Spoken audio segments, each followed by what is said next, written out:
बंदी छोड़ सतगुरु रामपाल जी परमेश्वर जी की जय हो। सत्साई भाई और बहनों, झूठ, पाखंड और फरेब का पुलिंदा सा न्यूज चैनल। सा एस का मतलब शतलोक, एक का मतलब आश्रम, शतलोक आश्रम न्यूज चैनल झूठी खबरें दिखाने में उस्ताद, सच्ची खबरों को छुपाने में माहिर। जब इन्होंने ये छोटा सा यूट्यूब चैनल शुरू किया तो हम लोगों ने सोचा कि अब हमें अच्छी अच्छी खबरें, सच्ची सच्ची खबरें सुनने और देखने को मिलेंगी। लेकिन भाई और बहनों, ये सा न्यूज चैनल ये तो केवल धार्मिक धंधा निकला। अन्य जितने भी मीडिया हाउसेज हैं, जितने भी न्यूज चैनल हैं जो दिन रात झूठ का पुलिंदा जनता पर मारते रहते हैं, ये तो उनका भी बाप निकला, उनका भी बाप। और फिर ये लोग कहते हैं हम एक धार्मिक संस्था से जुड़े हैं, हम संत रामपाल जी के सत भगत हैं, झूठ का हमारे पास नामो निशान भी नहीं है। और इनसे बड़ा झूठा, इनसे बड़ा मक्कार आपको कोई देखने को भी नहीं मिलेगा। सोशल मीडिया पर जितने भी यूट्यूबर हैं, कम से कम कुछ तो सच्चाई दिखाते हैं। इन्होंने तो पूरी सच्चाई को निगल लिया, पूरी सच्चाई को। कौन सी सच्चाई? परशुराम जयंती पर हरियाणा के मुख्यमंत्री रोहतक के पैरावर में आए थे, उससे संबंधित आपको सारी बातें बताएंगे। और किस प्रकार से इन लोगों ने, जिन लोगों की विशेष भूमिका थी मुख्यमंत्री की रैली में भीड़ जुटाने को लेकर, क्योंकि मुख्यमंत्री की रैली में पैरावर में आम समाज के लोग नहीं आए, मुश्किल से 2%, 98% लोग आए थे शतलोक आश्रम से। संत रामपाल जी के भगत और बाबा राम रहीम के भगत, इन दो संतों के भगत सबसे ज्यादा रोहतक के पैरावर में परशुराम जयंती पर आए थे। और क्या वो घटना घटी जिसके चलते इन लोगों ने पूरी की पूरी खबर को खा लिया, निगल लिया, डकार भी नहीं मार रहे सतलोक आश्रम वाले।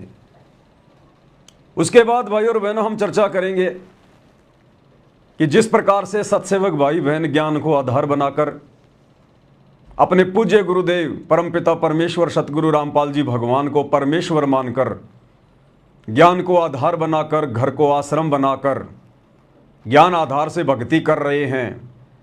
सुबह और शाम के समय गुरुदेव भगवान की 5 दीपक के साथ में आरती उतारी जाती है। कुछ लोग जो व्यर्थ की भ्रमणाएं फैला रहे हैं काल प्रेरणा से, तो उन लोगों के ऊपर प्रहार किया जाएगा, उनके पाखंड पर, उनके झूठ पर। और आपको पवित्र पुस्तक मुक्ति बोध से एक ऐसा और प्रमाण दिखाया जाएगा, एक सबूत दिखाया जाएगा जो ये साबित करता है कि आरती तो भाई गुरु जी की ही उतारी जाती है। आरती तो गुरु को भगवान मानकर ही उतारी जाती है। गुरु का ही आरता उतरेगा, आरता गुरु का ही उतरेगा। आज से पहले भी आत्माओं ने अपने गुरु का आरता उतारा है, इस पवित्र पुस्तक में लिखा हुआ है। जब 650 साल पहले कबीर परमात्मा धरती पर गुरु बनकर आए थे, जैसे वर्तमान में वही कबीर परमात्मा सतगुरु रामपाल जी के रूप में गुरु बनकर, सतगुरु बनकर धरती पर प्रकट हैं, इसी प्रकार 650 साल पहले आए थे कबीर नाम से। उस समय भी आत्माएं अपने गुरु की आरती उतारा करती थी, अपने सतगुरु का आरता उतारा करती थी, उनके ऊपर चवर किया करती थी। और वही प्रोसीजर तो आज सात संगतियों में शुरू है। लंबे अरसे के बाद, 650 साल के बाद, अगर किसी ने गुरु को भगवान मान के आरती उतारना शुरू किया है, चवर करना शुरू किया है श्रद्धा के साथ, तो केवल साध संगतियों में। तो वो प्रमाण भी आप भाई बहनों को दिखाएंगे। उससे पहले भाई और बहनों, आज का वीडियो हम शुरू करें, पूज्य गुरुदेव भगवान सतगुरु रामपाल जी परमेश्वर जी का जयकारा लगाएंगे, क्योंकि परमेश्वर के आशीर्वाद और उनकी पावर के बिना जीव एक शब्द भी नहीं निकाल सकता। बंदी छोड़ सतगुरु रामपाल जी परमेश्वर जी की जय हो। परमपिता परमात्मा, सारी सृष्टि के रचनहार, कुल मालिक, असंख्य ब्रह्मांडों के स्वामी, जगत गुरु, तीनों लोकों में प्रवेश करके सबका भरण पोषण करने वाले, राजाधिराज, आत्माधार, नाथों के नाथ, देवों के देव महादेव सर्वेश्वर महेश्वर मृत्युंजय अजरो अमर आदि अनादि सनातनी प्रभु जगत पिता जगदीश्वर श्री श्री 1008 की उपाधि के वास्तविक अधिकारी अकाल मूर्त शब्द स्वरूपी राम वासुदेव सर्वगतम ब्रह्म परम पूज्य प्रथम पूज्य परम संत परम पुरुष परम धनी परम दयालु सत्य कबीर हक्का कबीर अल्लाहु कबीर अल्लाहु अकबर बाखबर अल्लाह ताला जगत के तारणहार जगत के मुक्तिदाता जगत के जगन्नाथ हारे के सहारे हिंदुओं के राम मुसलमानों के अल्लाह सिखों के वाहे गुरु ईसाइयों के मसीह दया के सागर दया निधि करुणा के सागर करुणा निधि स्वयंभू परिभू संकट मोचन कष्ट हरण मंगल करण दुख भंजन अविगत कबीर निर्विकार निर्विषम परमात्मा अलय अलेख सतगुरु आदि अनादि सतगुरु असली मर्यादा पुरुषोत्तम असली राम असली कृष्ण असली घनश्याम असली मुरारी राजाओं के राजा महाराजाओं के महाराजा शहंशाहों के शहंशाह सम्राटों के सम्राट भगवानों के भगवान अल्लाहों के अल्लाह प्रभुओं के प्रभु मसीहाओं के मसीह सच्चे वाहे गुरु बाबाओं के बाबा पीरों के पीर सेठों के सेठ जगत सेठ सावड़सा सेठ सर्वगुण संपन्न अनंत कोटि कलाओं के स्वामी अनंत कोटि ब्रह्मांडों के नायक योगियों में महायोगी ध्यानियों में महाध्यानी सिद्धों में परम सिद्ध ज्ञानियों में तत्व ज्ञानी ब्रह्म ज्ञानी महाज्ञानी परम ज्ञानी सर्वश्रेष्ठ ज्ञानी विज्ञानी युवा कबीर समरथ कबीर है संवाद अमित ओझा सच्चे रहनुमा करीम अल्लाह सुभान अल्लाह दुनिया के अंतिम पैगंबर 8 सितंबर 1951 से गांव धनाना जिला सोनीपत हरियाणा भारतवर्ष की पावन भूमि पे प्रकट रियल कल की भगवान श्री नारायण साकार हरि श्री बाबा साहेब नूर अनंत परमात्मा सच्चे बाखबर सच्चे दरवेश संत शिरोमणि सतगुरु रामपाल जी परमेश्वर जी के चरण कमल में साध संगति से जुड़े हुए देश विदेश से आप और हम सभी सत्सेवक भाई बहनों का अनंत कोटि दंडवत प्रणाम।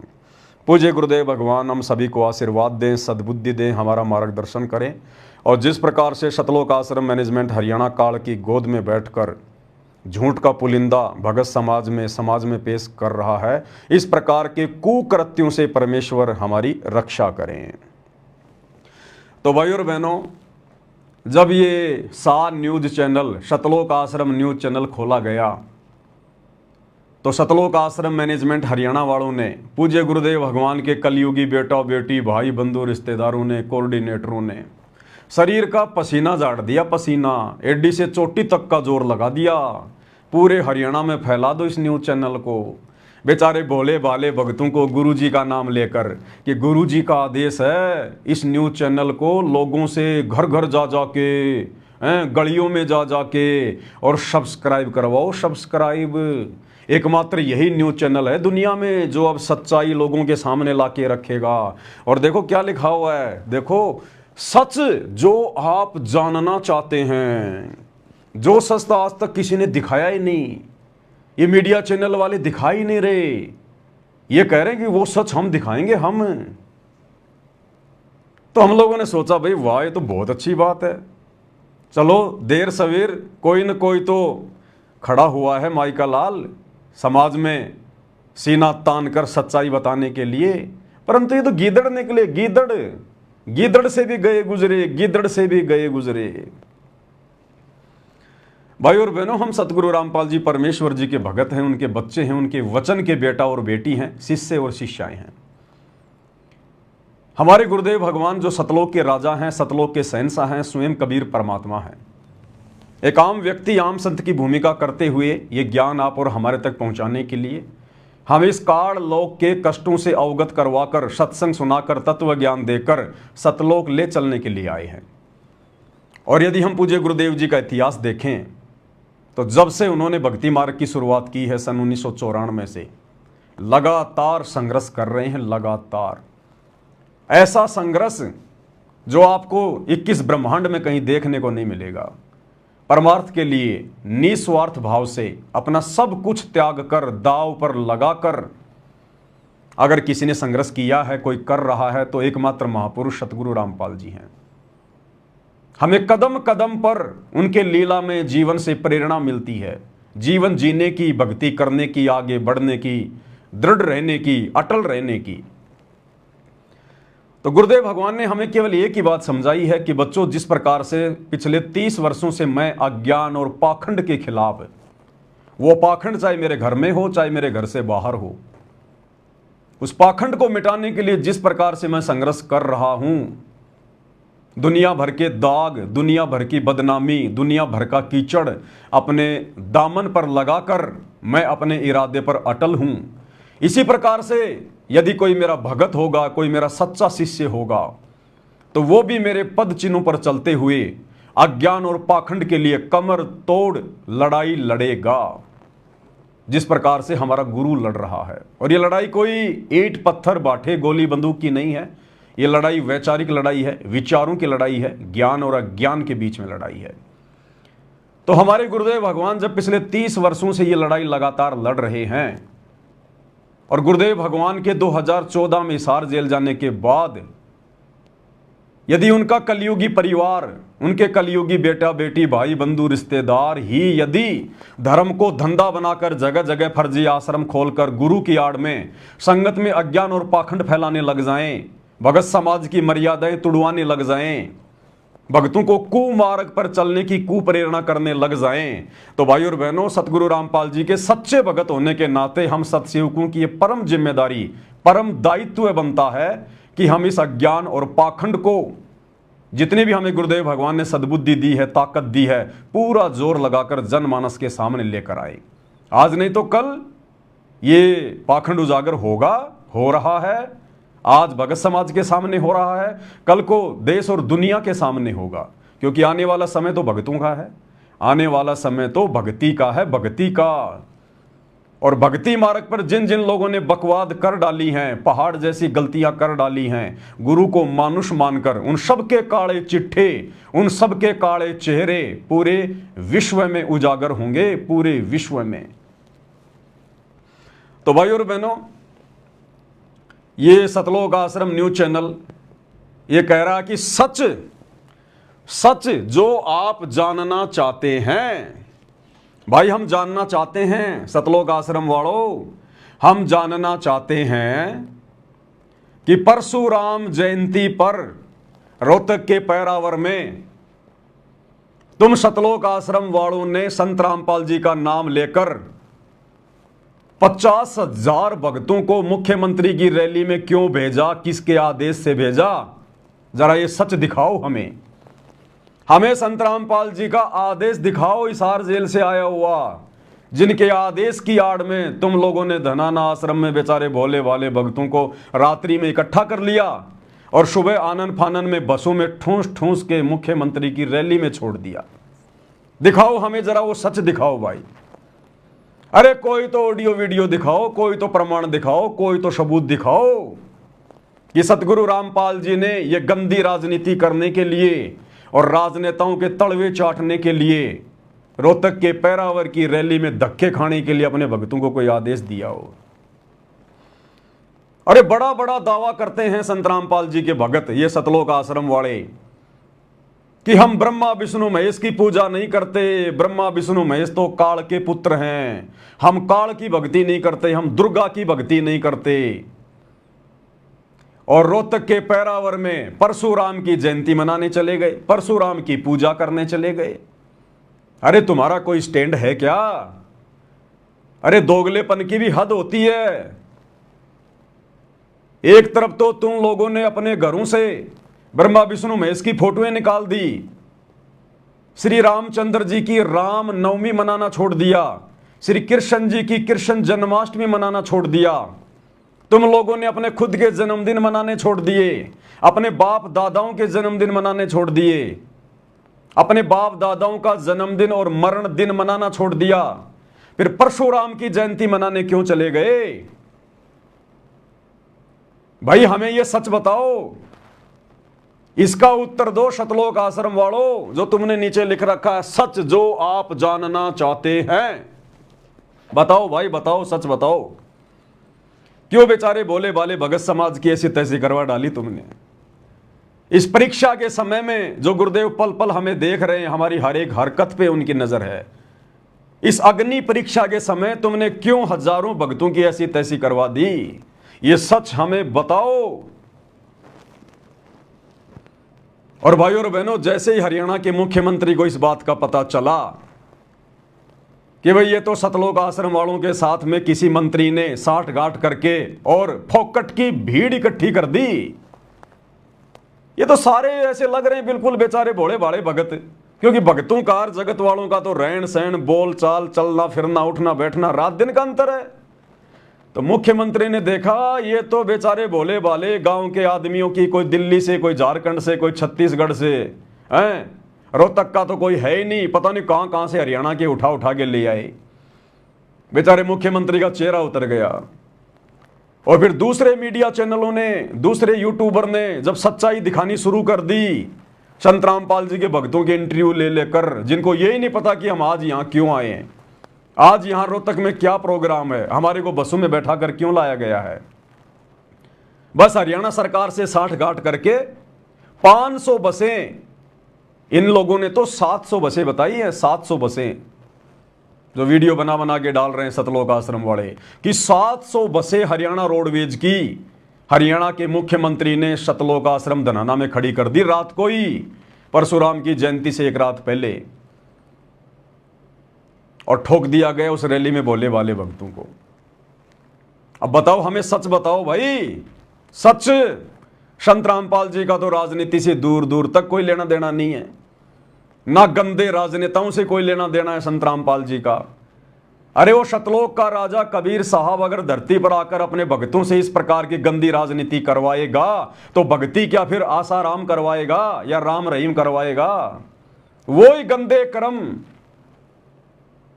जो राम रहीम किया करता था, आसाराम किया करता था राजनेताओं की सह लेकर, वो ही गंदे कर्म आज सतगुरु रामपाल जी का नाम लेकर, उनके नाम की आड़ में, उनके नाम के ऊपर कीचड़ उछालते हुए, उनके कलयुगी काल प्रेरित बेटा बेटी भाई बंधु रिश्तेदारों ने शुरू कर दिए।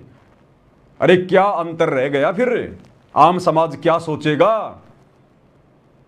तुम लोगों ने थू थू करवा दी सतगुरु रामपाल जी की, थू थू। इसलिए भाई और बहनों, इन लोगों का ये पाखंड, ये झूठ, ये आडंबर भगत समाज के साथ साथ आम समाज में लाना अति आवश्यक है। देखो, हम भगत अवश्य हैं, लेकिन भगत का मतलब ये नहीं कि हम लोग 16वीं सदी के भगतों की तरह, जैसा पंडितों ने, ब्राह्मणों ने, धर्मगुरुओं ने कह दिया हम वही करने लग जाएंगे। नहीं, हम 21वीं सदी के भगत हैं, सतगुरु रामपाल जी के भगत हैं, पूर्ण ब्रह्म परमात्मा के भगत हैं।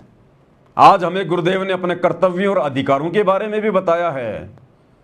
अब वो समय नहीं है कि कोई भी पंडित जी आकर गांव में खाट पर बैठ गया, बाकी लोग जमीन पर बैठ गए, और जो पंडित जी ने कह दिया उन बेचारे अनपढ़ लोगों ने मान लिया, स्वीकार कर लिया।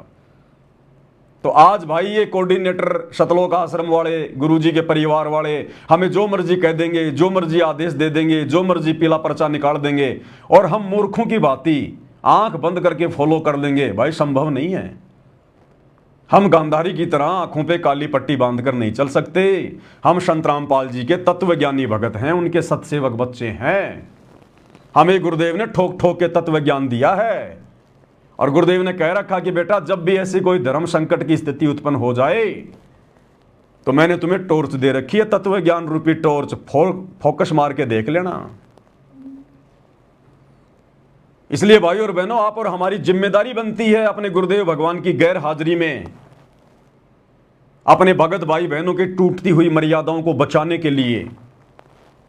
हमारा काम केवल इतना ही नहीं है कि गुरुजी ने जो भक्ति दे दी बस अपनी भक्ति में लगे रहें और अपना पेट भरने के लिए काम धंधा करते रहें, बाकी जाओ बाढ़ में, संघर्ष अकेला गुरु करता रहेगा। नहीं, गुरु ने हमें सत्संग रूपी खीर खिला खिला के युवा बना दिया, जवान बना दिया। किस लिए बनाया? गुरु के सर में दर्द करने के लिए, या गुरु का कंधे से कंधा मिलाकर अज्ञान और पाखंड को मिटाने के लिए, सहयोग करने के लिए। तो भैया जिम्मेदारियों से भगत भाग नहीं सकता। ये कह देना कि जो करेगा सो भरेगा, हम क्यों बीच में टांग अड़ाएं, गुरुजी जाने, मैनेजमेंट वाले जाने। तो भैया जब त्रिकुटी पर जाओगे और जब काल के दूत आएंगे लेके लठ, तो गुरुजी भी कह देगा कि भाई ये भगत जाने और काल के दूत जाने, ये अपनी लड़ाई खुद लड़ो, मैंने क्या लेना देना। तो भैया आज गुरु का कंधे से कंधा मिलाकर सहयोग करना पड़ेगा। गुरु ने हमें युवा बना दिया सत्संग रूपी खीर खिला खिला के। इसी दिन के लिए गुरु ने हमें परिपूर्ण किया है ज्ञान से, हर प्रकार से, कि मेरे बच्चे और काल के साथ में लड़ सकें, ज्ञान आधार से पाखंड और आडंबर का मुकाबला कर सकें, तब गुरु प्रसन्न होगा। आंख बंद करके बैठने से, बड़े बड़े भक्तों के तलवे चाटने से, कोऑर्डिनेटरों के डर से, हाथों में चूड़ियां पहनने से, मुंह पर ताला लगा लेने से गुरु प्रसन्न नहीं होगा। परमेश्वर कहते हैं साचा शब्द कबीर का और प्रकट किया जगमाही, और जैसे को तैसा कहे सो तो निंदा नहीं। गुरु जी ने हमें सिखाया है कि भक्ति तो करनी है, अपनी मर्यादाओं में तो रहना ही रहना है। भगत के 16 आभूषण तो धारण करने हैं। साथ में जब वो समय आ जाए तो तुम लोगों ने तत्व ज्ञान रूपी हथियार उठा के प्रहार भी करना है काल के ऊपर। तो भैया चोर को चोर कहना, डाकू को डाकू कहना, गुरु की आड़ में जो संगत की मर्यादा तोड़वा रहा है उनको झूठा फरेब, 2 नंबरी कहना, और संगत के सामने उनके काले चेहरे, उनके काले कुक्रम उजागर करना, उनकी गलतियों को सार्वजनिक करना, ये भी परमेश्वर ने हमें समझाया है, बताया है। इससे मर्यादा खंडित नहीं होती, इससे नाम नहीं टूटता, बल्कि ऐसा करने से तो गुरु प्रसन्न होता है कि वास्तव में मेरे बच्चे काल के साथ लड़ने के योग्य हो गए हैं। इसलिए भाइयों और बहनों, खाली भोग आरती की वीडियो डालने से बात नहीं बनेगी, सात संगति के मात्र वीडियो डालने से बात नहीं बनेगी। 2-4 शब्द गा लिए, वीडियो डाल दिए, ये पवन दास कोई अकेला थोड़ी है लड़ाई लड़ने के लिए, अकेली मेरी जिम्मेदारी थोड़ी है भाई। आप लोगों के हाथ में परमात्मा ने मोबाइल दे दिया, सोशल मीडिया दे दिया, हथियार दे दिए, क्यों नहीं बनाते वीडियो? तुम्हें क्या बोलना है, किस प्रकार से बोलना है, हर प्रकार की घटनाओं से लाइव आकर मैं तुम्हें परिचित करवा रहा हूं। जितनी शंकाओं के समाधान परमात्मा ने आप लोगों की करवाई है, संसार में किसी की नहीं करवाई। फिर आप लोगों को किस बात का डर है, किस बात का भय है, किस बात की शर्म आ रही है भाई? छोटे छोटे वीडियो बना बना के 2 मिनट के, 4 मिनट के, 5 मिनट के लाइव आकर क्यों नहीं डालते इन पाखंडियों के ऊपर? एक अकेले पवन दास की जिम्मेदारी थोड़ी है। परमात्मा कल को सबसे हिसाब मांगेगा, परमात्मा तो सबसे जवाब मिलेगा। कबीर साईं मिल लेंगे, पूछेंगे कुशलात, आदि अंत की सब कहूं अपने दिल की बात।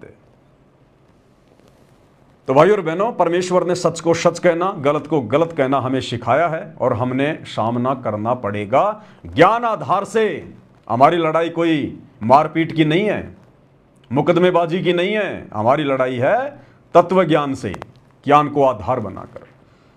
तो ये देखो, ये न्यूज चैनल, झूठे पाखंडी लोग अपने धार्मिक धंधे के लिए, 2 पैसे कमाने के लिए गुरु की आड़ में बेचारी संगत की रेल बना रखी थी। गांव गांव, नगर नगर, गली गली लोगों के मोबाइल खोल खोल के सब्सक्राइब करवा रहे थे, लोगों की गालियां खा रहे थे। अरे इसी दिन के लिए आप लोगों ने पसीना बहाया था क्या? क्यों नहीं दिखा रहा ये सतलोक आश्रम वाला रोहतक की रैली की खबरें? अरे क्यों नहीं दिखा रहे भाई? तुम्हारी तो मुख्यमंत्री की रैली में विशेष भूमिका थी। 50,000 लोग केवल सतलोक आश्रम धनाना से गए थे 500 बसों में बैठकर मुख्यमंत्री की रैली में परशुराम की जयंती पर, और तुम लोगों ने एक छोटी सी खबर भी नहीं डाली अपने सार न्यूज चैनल पर। अरे क्या हुआ? किस बात का डर, किस बात का भय? अरे छोटी सी खबर तो डालते कि संत रामपाल जी के आदेश से हरियाणा सरकार ने धनाना आश्रम में 700 रोडवेज बसें भेजी, और ये देखो मूर्खों का टोल रात को ही आ गया धनाना आश्रम में भेड़ चाल में, और सुबह हमने सबको बसों में ठोक कर और मुख्यमंत्री की रैली में मर्यादा तोड़वाने के लिए छोड़ दिया। अरे एक छोटी सी खबर तो डाल देते। इतना बड़ा न्यूज चैनल खोल रखा कि सच तो बस हम ही दिखाएंगे, हम ही हैं धर्मपुत्र, बाकी तो सभी कौरव हैं।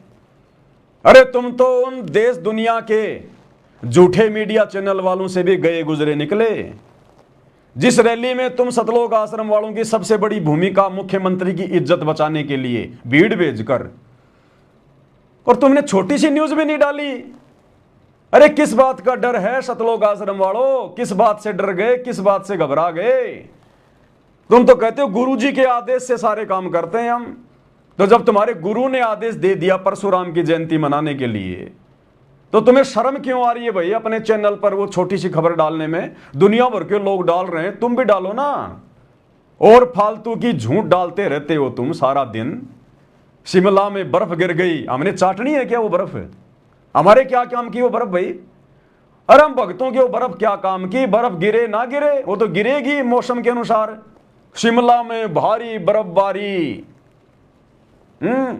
हिमाचल में बस 200 फीट खाई में गिर गई, तेरा दादा बैठा था उस बस में। तने क्या मतलब है? दुनिया भर की बसें रोज गिरती हैं, ये हम भक्तों का काम है क्या? ये फलाने फलाने क्रिकेटर ने इतने रन बनाए, आज वहां मैच है वहां मैच है, क्या करना में? ये दुनिया भर के फालतू की न्यूज तुम लोग डालते रहते हो। अरे रोहतक वाली न्यूज क्यों नहीं डाल रहे? किस बात का डर, किस बात का भय?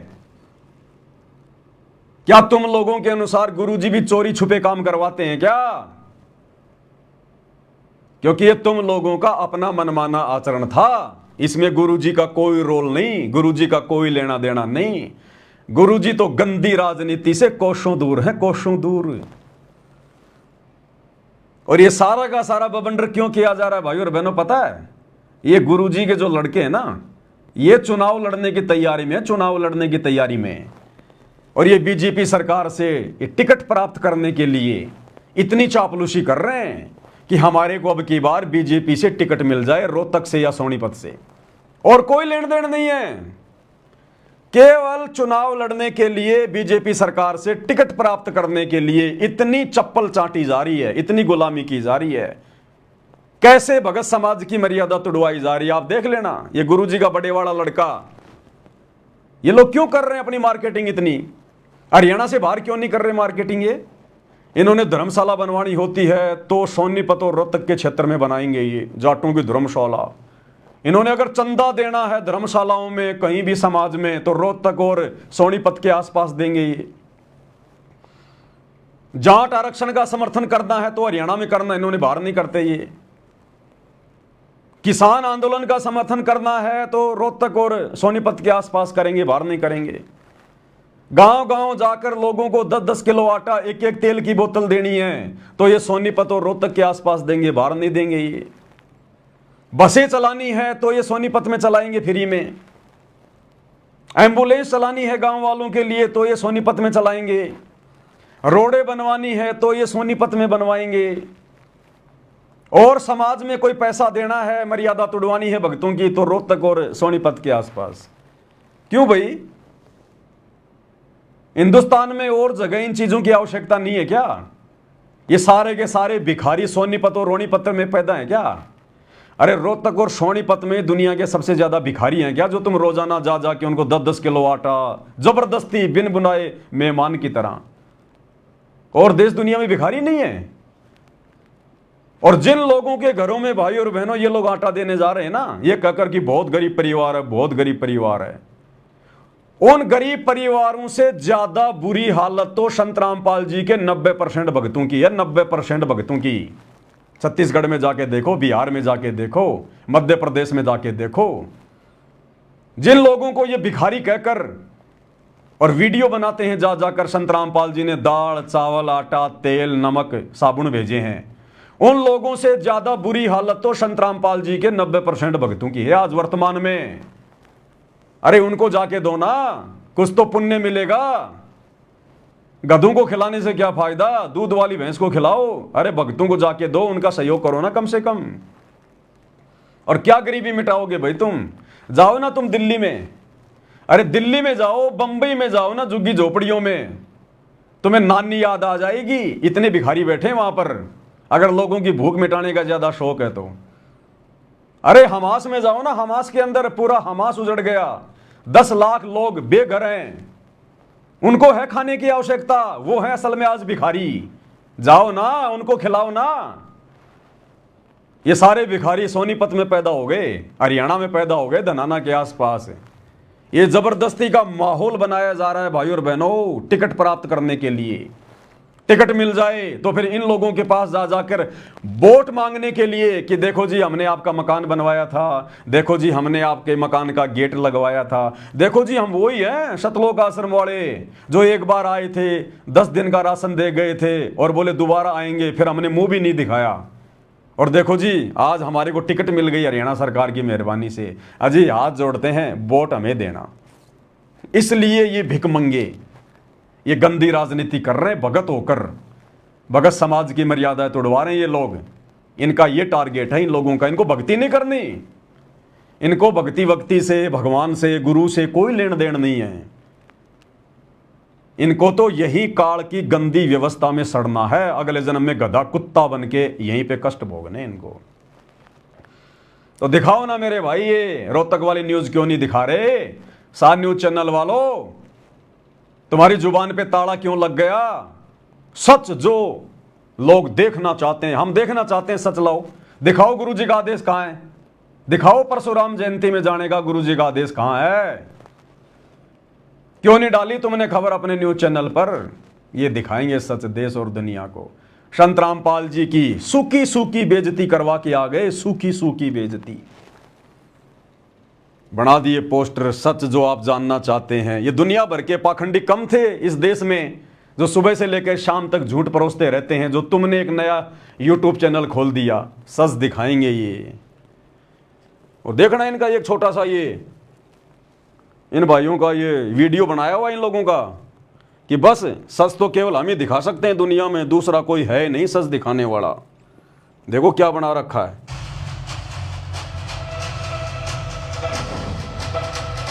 अब खबरों की लेंगे खबर, जो आम आदमी पर करती हैं सीधा असर। खबरें जो हर रोज देखते हैं, कितनी होती है सच, कितना होता है मसाला।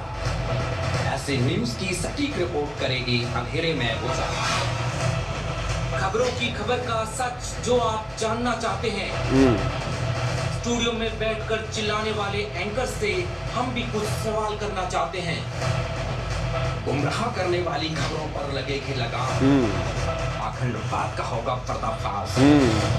भ्रष्टाचार को दिखाएंगे सरेआम।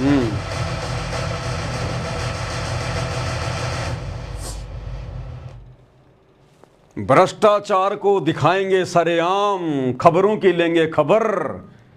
और नालायकों, तुम खुद भ्रष्टाचार कर रहे हो। हरियाणा सरकार की 500 बसें धनाना आश्रम में बुलाकर तुमने जनता को कितना परेशान करवा दिया। उस दिन जो हरियाणा सरकार की 700 बसें तुम्हारे आश्रम में आके खड़ी हो गई, उस दिन हरियाणा की जनता को कितनी परेशानी का सामना करना पड़ा होगा आने जाने में। अपने चंद सवारथ के लिए तुम लोगों ने कितना डीजल बर्बाद करवा दिया सरकार का। ये आम जनता के टैक्स का पैसा है। भ्रष्टाचार को खत्म करेंगे ये अपने स्वार्थ के लिए। एक छोटी सी एक विधायक की टिकट प्राप्त करने के लिए, एक छोटी सी टिकट प्राप्त करने के लिए सरकार के तलवे चाट रहे हैं, आम जनता के टैक्स के पैसे का दुरुपयोग करवा रहे हैं और कह रहे हैं हम भ्रष्टाचार को समाप्त करेंगे। इस विधि से तो तुम शोपन में भी नहीं कर सकते। ये तो परमात्मा का काम है, परमात्मा का थोड़ा चलेगा तब होगा। अब आगे देखो भाई और बहनों, किस प्रकार से इस घटना ने संत रामपाल जी की पूरे हरियाणा में थू थू करवाई है। पूरे हरियाणा में बहुत सारे लोग जिनको परशुराम जयंती में नहीं जाने दिया गया हरियाणा सरकार के द्वारा, उनको घर में हाउस अरेस्ट कर लिया गया। जिनमें हरियाणा का एक व्यक्ति है, एक समाज सेवी है, नवीन जय हिंद। उसके बाद देखो किस किस प्रकार की न्यूज आ रही हैं। ये भास्कर, दैनिक भास्कर की न्यूज है, रोहतक भास्कर 1/6/2025 यानी 1 जून 2025 की ये खबर है। ये कह रहे थे ना हम हमारे गुरुजी का प्रचार करने जा रहे हैं रोहतक में, गुरुजी का प्रचार करने जा रहे हैं। ये प्रचार किया इन्होंने गुरुजी का रोहतक में जाकर। गुरुजी की थू थू करवा दी, थू थू। अरे गुरुजी क्या तुम्हारे कुकर्मों के कारण, बरवाला कांड के जो है कारण क्या पहले से थोड़े बदनाम है, जो तुम लोगों ने और ज्यादा बदनाम करवा दिया अपने गुरु को, अपने पिता को। ये देखो जी, पैरावर धाम को मंत्री के इशारे पर बाबा धाम बनाने की साजिश रची गई। हरियाणा सरकार में मंत्री अरविंद शर्मा और संत रामपाल जी के बड़े बेटे वीरेंद्र के बीच में सांठगांठ होती है, एग्रीमेंट होता है कि साहब भीड़ हमारे पास में है, जितनी मर्जी उतनी भेज देंगे, आप चिंता मत करो, बस हमें तो केवल टिकट दिलवा देना तुम अब की बार। और अरविंद शर्मा ने ये बसें भेज दी और इन्होंने भीड़ बैठा के बसों में और मुख्यमंत्री की रैली में ठोक दी। क्या लोगों को पता नहीं चलेगा ये भीड़ कहां से आ रही है? क्या हरियाणा के लोगों को पहचान नहीं है कि बाहर के लोग कौन है, हरियाणा के लोग कौन है? अरे हरियाणा का लोग जो रैली में जाएंगे वो तो बिल्कुल ऐसे जाएंगे सिंपल तरीके से, और ये भगत बेचारे ले लेके थैले, ले लेके बैग कांख में दबा दबा के हैं, 3 दिन से नहाए नहीं धोए नहीं, कपड़े लत्ते ऐसे ही। क्या ऐसे लोगों को देखकर हरियाणा के लोग मूर्ख हैं क्या, जो पहचानेंगे नहीं कि मुख्यमंत्री की रैली में कहां से आए हुए हैं? ये भाड़े के टट्टू लाला के खड़े कर दिए, भाड़े के टट्टू। और फिर लोगों ने इंटरव्यू लेने शुरू कर दिए तो सच्चाई सामने आ गई कि ये तो बाबा रामपाल के भगत हैं और राम रहीम के भगत हैं। बाबा रामपाल के और राम रहीम के भक्तों को हरियाणा सरकार ने बसों में बैठा बैठा कर रैली में ठोका। तो क्या लिखा है मीडिया वालों ने? अब पूरे हरियाणा में न्यूज गई है, पूरे हरियाणा में। अब बोलो भाई, अरे संत रामपाल जी का नाम नालायको तुम लोगों की गलती के कारण राजनीति में आया कि नहीं आया? इस गंदी राजनीति से संत रामपाल जी को जोड़ दिया गया कि नहीं जोड़ दिया गया? परमेश्वर कहते हैं गुरु की निंदा सुने जो काना ताको निश्चय नरक निदाना। जो शिष्य अपने गुरु की निंदा सुनता है ना, उसको नरक में जगह नहीं मिलती। और जिन शिष्यों की गलतियों के कारण दुनिया में उनके गुरुजी की निंदा हो जाए, वो तो महान नरक के भागी। तो ये सतलोक आश्रम मैनेजमेंट हरियाणा वाले और ये मूर्ख संगत जो बिना सोचे समझे, ज्ञान को आधार बनाए बिना इन कोऑर्डिनेटरों के एक फरमान पर थैला उठा के दौड़ लेती है, आंखें बंद करके, ये भी बराबर की दोषी है। अगर तुम लोग वहां पर भीड़ के रूप में ना जाते तो आज ये खबर ना आती, संत रामपाल जी की बदनामी ना होती पूरे हरियाणा में। अरे चलो मान लिया तुम लोगों को धोखे से आश्रम में बुलाया गया, गुरुजी का नाम लेकर के, भाई गुरुजी के दर्शन होंगे 2 घंटे शाम को 5 से 7 बजे तक, और सभी भक्तों ने आना सेवा में। तो चलो ठीक है, तुम लोगों को सच्चाई का नहीं पता था, अपने गुरुजी के दर्शन करने के मकसद से तुम लोग सतलोक आश्रम धनाना में जमा हो गए। अरे नालायकों, सुबह जब तुम्हारे को उन बसों में बैठाया जा रहा था उस समय तो विचार करते, उस समय तो कम से कम सवाल जवाब करते कि भाई ये कहां ले जा रहे हो हमारे को? हम तो गुरुजी के दर्शन करने आए थे, हमारे को ये थोड़ी बताया गया था कि तुम्हारे को परशुराम की जयंती में भेजेंगे, मुख्यमंत्री की रैली में भेजेंगे भीड़ के रूप में। अरे उस समय तो कम से कम विरोध करते, विरोध भी ना करते तो कम से कम उन बसों में तो ना बैठते। लेकिन सब के सब भेड़ के पूत, एक की भी बुद्धि ठीक ठिकाने नहीं है, सबकी बुद्धि में जंग लगी हुई है। उल्टा खुशी से उन बसों में जाके बैठ गए कि वाह फ्री में बैठने को मिलेगा, बढ़िया घूम के आएंगे रैली में, मुख्यमंत्री को देख के आएंगे। भाई अग्नि परीक्षा चल रही है भक्तों की, ध्यान रखना। तुम्हारी गलतियों की सजा तुम्हारे गुरु को भोगनी पड़ रही है। तुम्हारे कुकृत्यों के कारण तुम्हारा गुरु आज पूरे हरियाणा में बदनाम है। पहरावर धाम को मंत्री के इशारे पर बाबा धाम बनाने की साजिश रची गई। अब जब हरियाणा के लोगों ने पढ़ा, यार ये कौन से बाबा आ गए भाई, किन बाबाओं के इशारे पर यह सारा काम हुआ है, ये भीड़ कहां से आई है? फिर क्या लिखा आगे? पैरावर की जमीन पर त्रिशूल और परशुराम का फरसा लगाया हुआ है। रोहतक समाज सेवी नवीन जय हिंद ने कहा, पैरावर धाम को एक मंत्री के इशारे पर बाबा धाम बनाने की साजिश रची गई, क्योंकि बाबा के भक्तों को ठोक दिया गया वहां पर।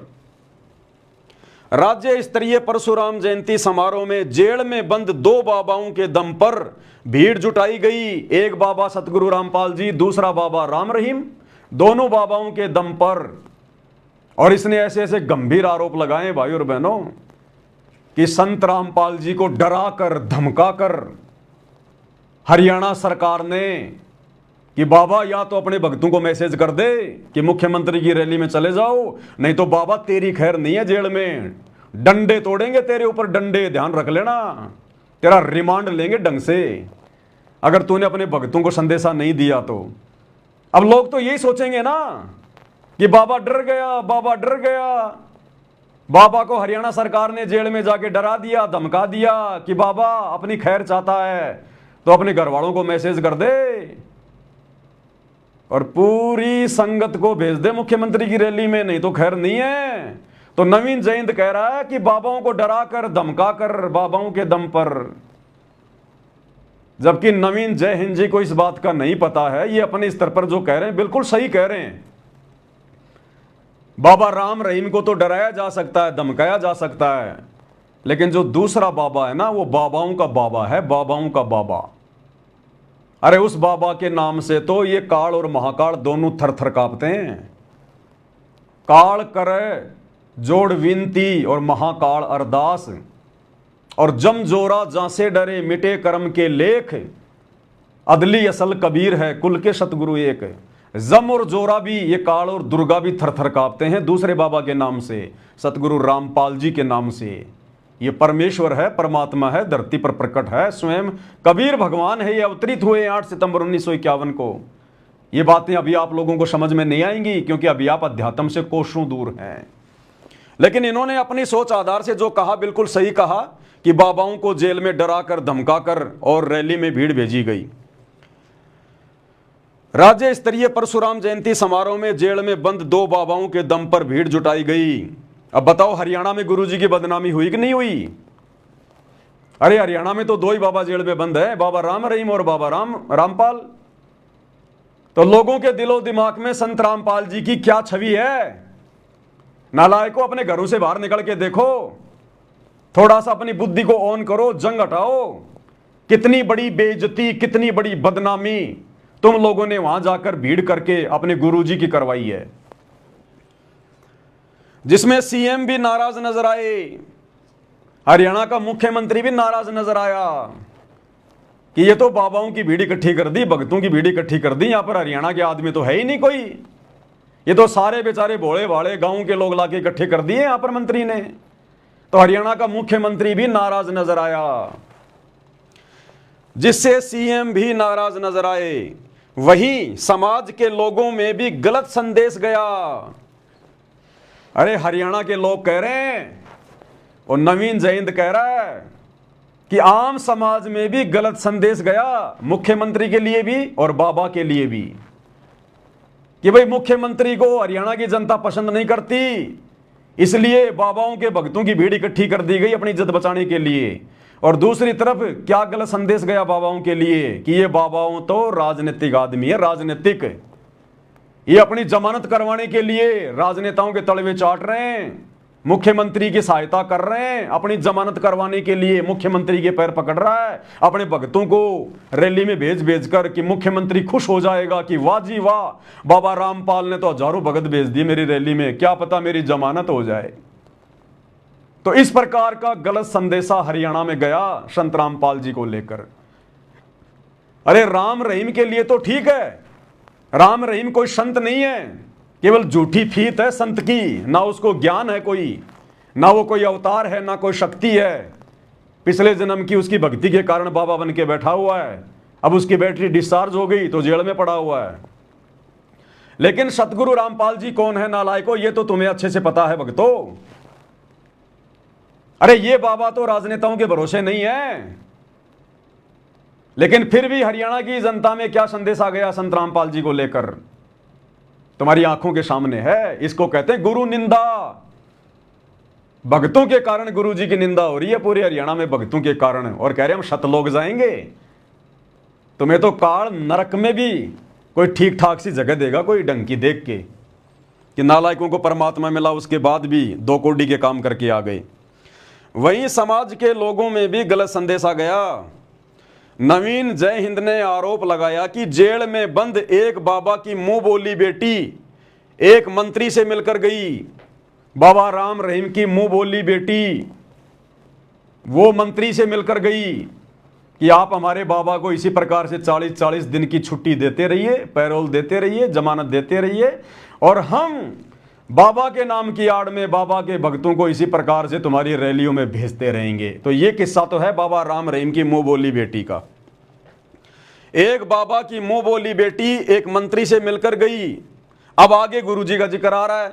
वहीं हिसार जेल में बंद एक बाबा का बेटा भी मंत्री से मिला था। कौन कह रहा है? नवीन जय हिंद, कि बाबा रामपाल की तो बेटी मिलके गई है हरियाणा सरकार से, और बाबा राम रहीम की तो बेटी मिलके गई है, और बाबा रामपाल का बेटा वो मंत्री से मिलकर गया है, एग्रीमेंट करके गया है कि साहब बसें भेज देना, हमारे पास मूर्खों की कमी नहीं है, भीड़ की कमी नहीं है।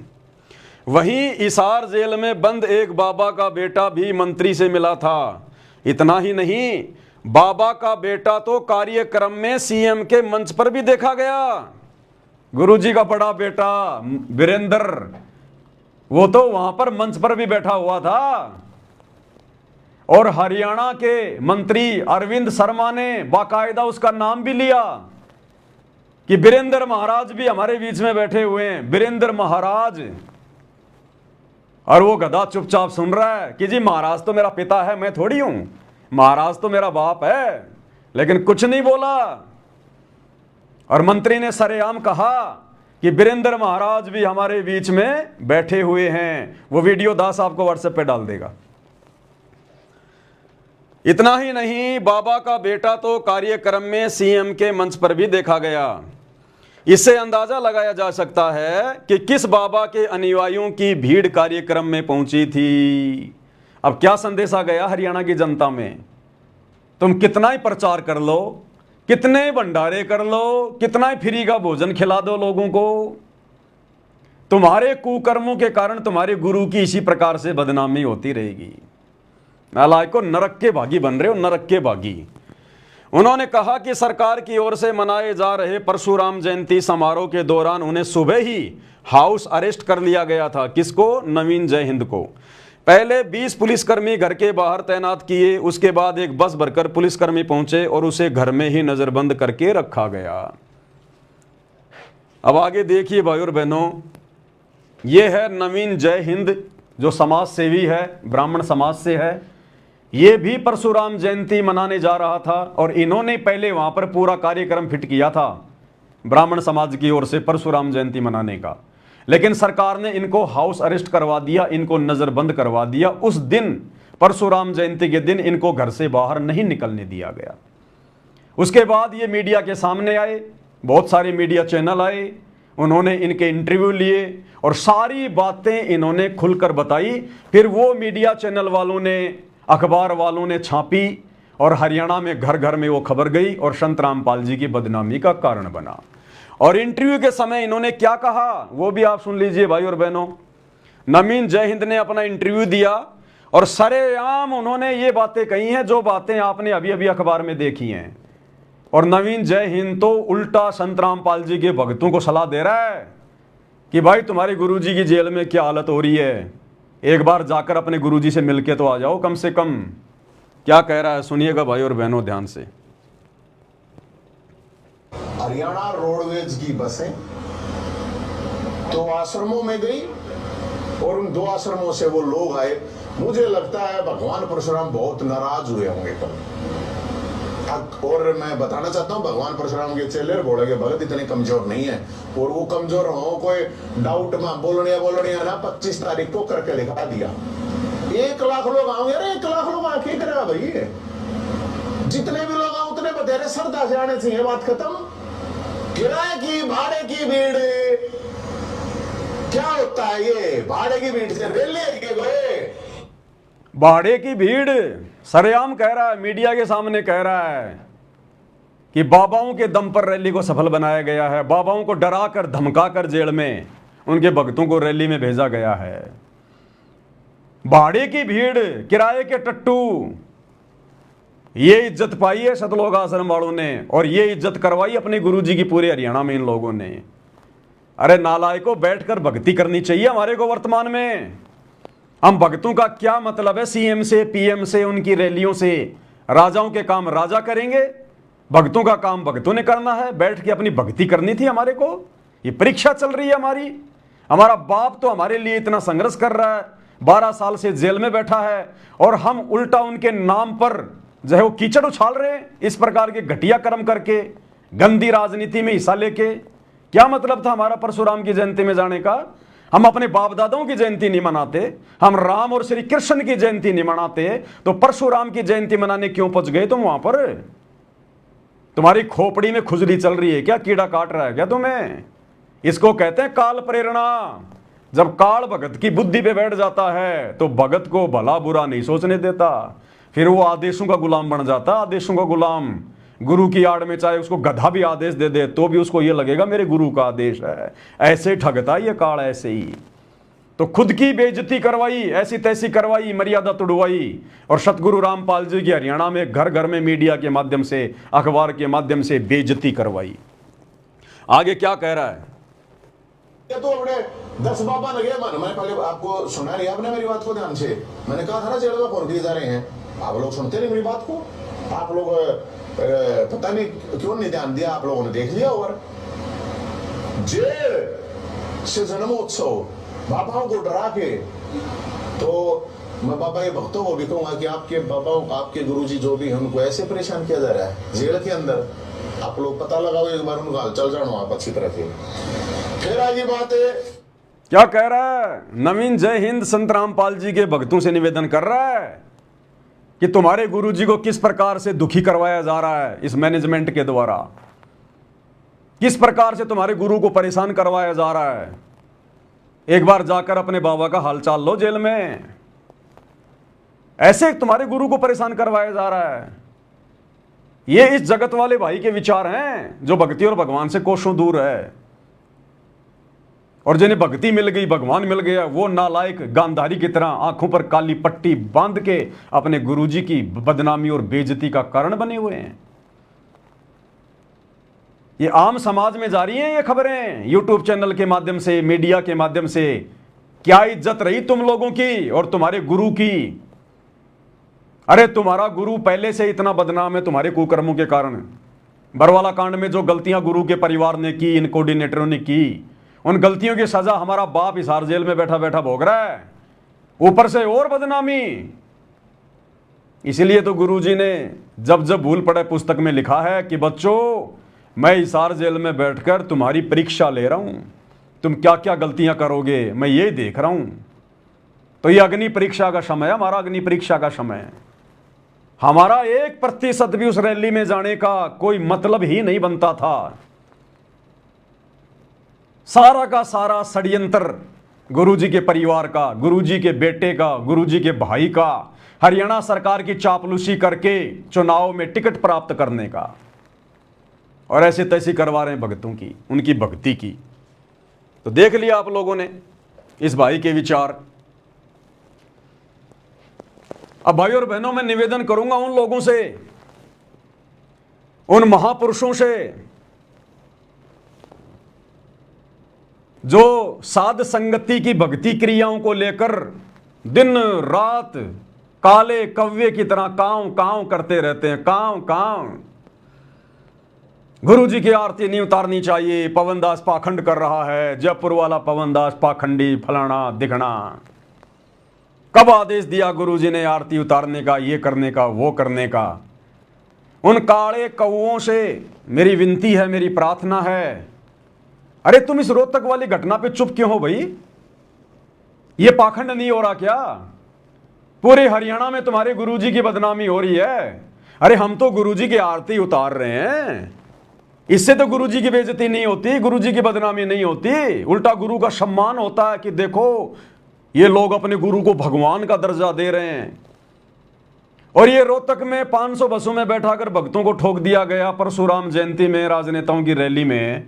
अरे इसमें तो भक्तों की बदनामी, गुरुजी की बदनामी, भक्तों की भक्ति का सत्यानाश हो गया। और तुम लोग सत्सेवकों के ऊपर टीका टिप्पणी करने वालों, अरे तुम्हारी जीभ के ताले क्यों लग गए भाई? अरे यहां बोलो ना, 2 शब्द इनके ऊपर भी तो बोलो। कौन ले गया वहां आम संगत को 500 बसों में बैठाकर? कोई गांव का भगत ले गया क्या? अरे गुरुजी के बेटा बेटी के बिना, गुरुजी के भाई की सलाह के बिना, उनकी आज्ञा के बिना यह काम नहीं होता। अरे जरा अपनी प्यारी प्यारी जीभ को थोड़ा सा समझाओ और 2 शब्द उनके ऊपर भी बोलो भाई। एक वीडियो लाइव आकर उनके लिए भी तो बोलो, आश्रम वालों के लिए, मैनेजमेंट वालों के लिए जो सरेआम पाखंड कर रहे हैं। लेकिन उनके आगे तो तुम्हारी धोती गिल्ली हो जाती है, तुम्हारी धोती गिल्ली, तुम्हारी श्वासें ऊपर की ऊपर नीचे की नीचे रह जाती हैं कि मैनेजमेंट के खिलाफ कैसे बोले। इन्होंने तो पवन दास की देही तोड़ के रख दी। पवन दास तो चलो पहले भाई जिम जाम करता था, पहलवानी करता था, इसलिए उनके लठ जेल गया। और हम तो वैसे मरे पड़े, बूढ़े बूढ़े से हो गए, खोपड़ी के बाल उड़ गए, हमारे 2-4 लठ पड़ गए तो हमारा क्या होगा? हम तो वैसे ही मर जाएंगे। थोड़ा घी वा खाओ, थोड़ी कसरत वसरत करो, जिम जाम करो, थोड़ा बहुत 2-4 लठ खाओ मैनेजमेंट के। अरे क्यों जुबान बंद हो गई तुम्हारी? अरे संत रामपाल जी के सतवादी भक्तों, ना घर के ना घाट के, साध संगति से बागी। अरे तुम्हें पता नहीं है क्या इतनी बड़ी घटना हो गई? दास लाइव भी आ चुका है पहले इस घटना पर, उसके बाद भी तुम्हारी हिम्मत नहीं हो रही दो शब्द बोलने की कि भाई ये तो वास्तव में मैनेजमेंट ने गलत किया है। हमारे गुरुजी का तो राजनीति से कोई लेना देना नहीं। परशुराम की जयंती में क्यों ले गए भक्तों को गुरुजी के बेटा बेटी? अरे कुछ तो बोलो, दो शब्द तो बोलो। इतनी बड़ी बेइज्जती हरियाणा में अखबार में तुम्हारे गुरुजी की हो रही है, लेकिन तुम्हारी जीभ पे ताड़ा लग गया, ताड़ा। इसलिए तुम लोग काल प्रेरित हो, काल प्रेरित। काल काल के खिलाफ नहीं बोलता। आश्रम वाले भी काल प्रेरित, उल्टे कर्म, और तुम लोग भी साथ संगति से बागी होकर अपने कर्म ही फोड़ रहे हो। तो काल कभी काल का विरोध नहीं करवाएगा, काल कभी अपनों का विरोध नहीं करवाएगा। तुमने तो साथ संगति के पीछे पड़ना अपने कर्म फोड़ने के लिए। बस गुरुजी की आरती नहीं उतरनी चाहिए, गुरुजी की आरती नहीं उतरनी चाहिए। एक वीडियो देखा, किसी ने भेजा मेरे को, छोटी सी कटिंग। एक कोई दर्शन दास नाम का भगत है, पहले साथ संगति में था, फिर वो बागी हो गया, अब चीखता है, चिल्लाता है।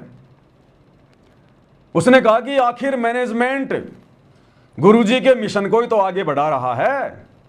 अरे सारा ही मैनेजमेंट थोड़े ना गलत है, कुछ लोग हैं जो गलत हैं, बाकी लोग तो गुरुजी के मिशन को आगे बढ़ा रहे हैं।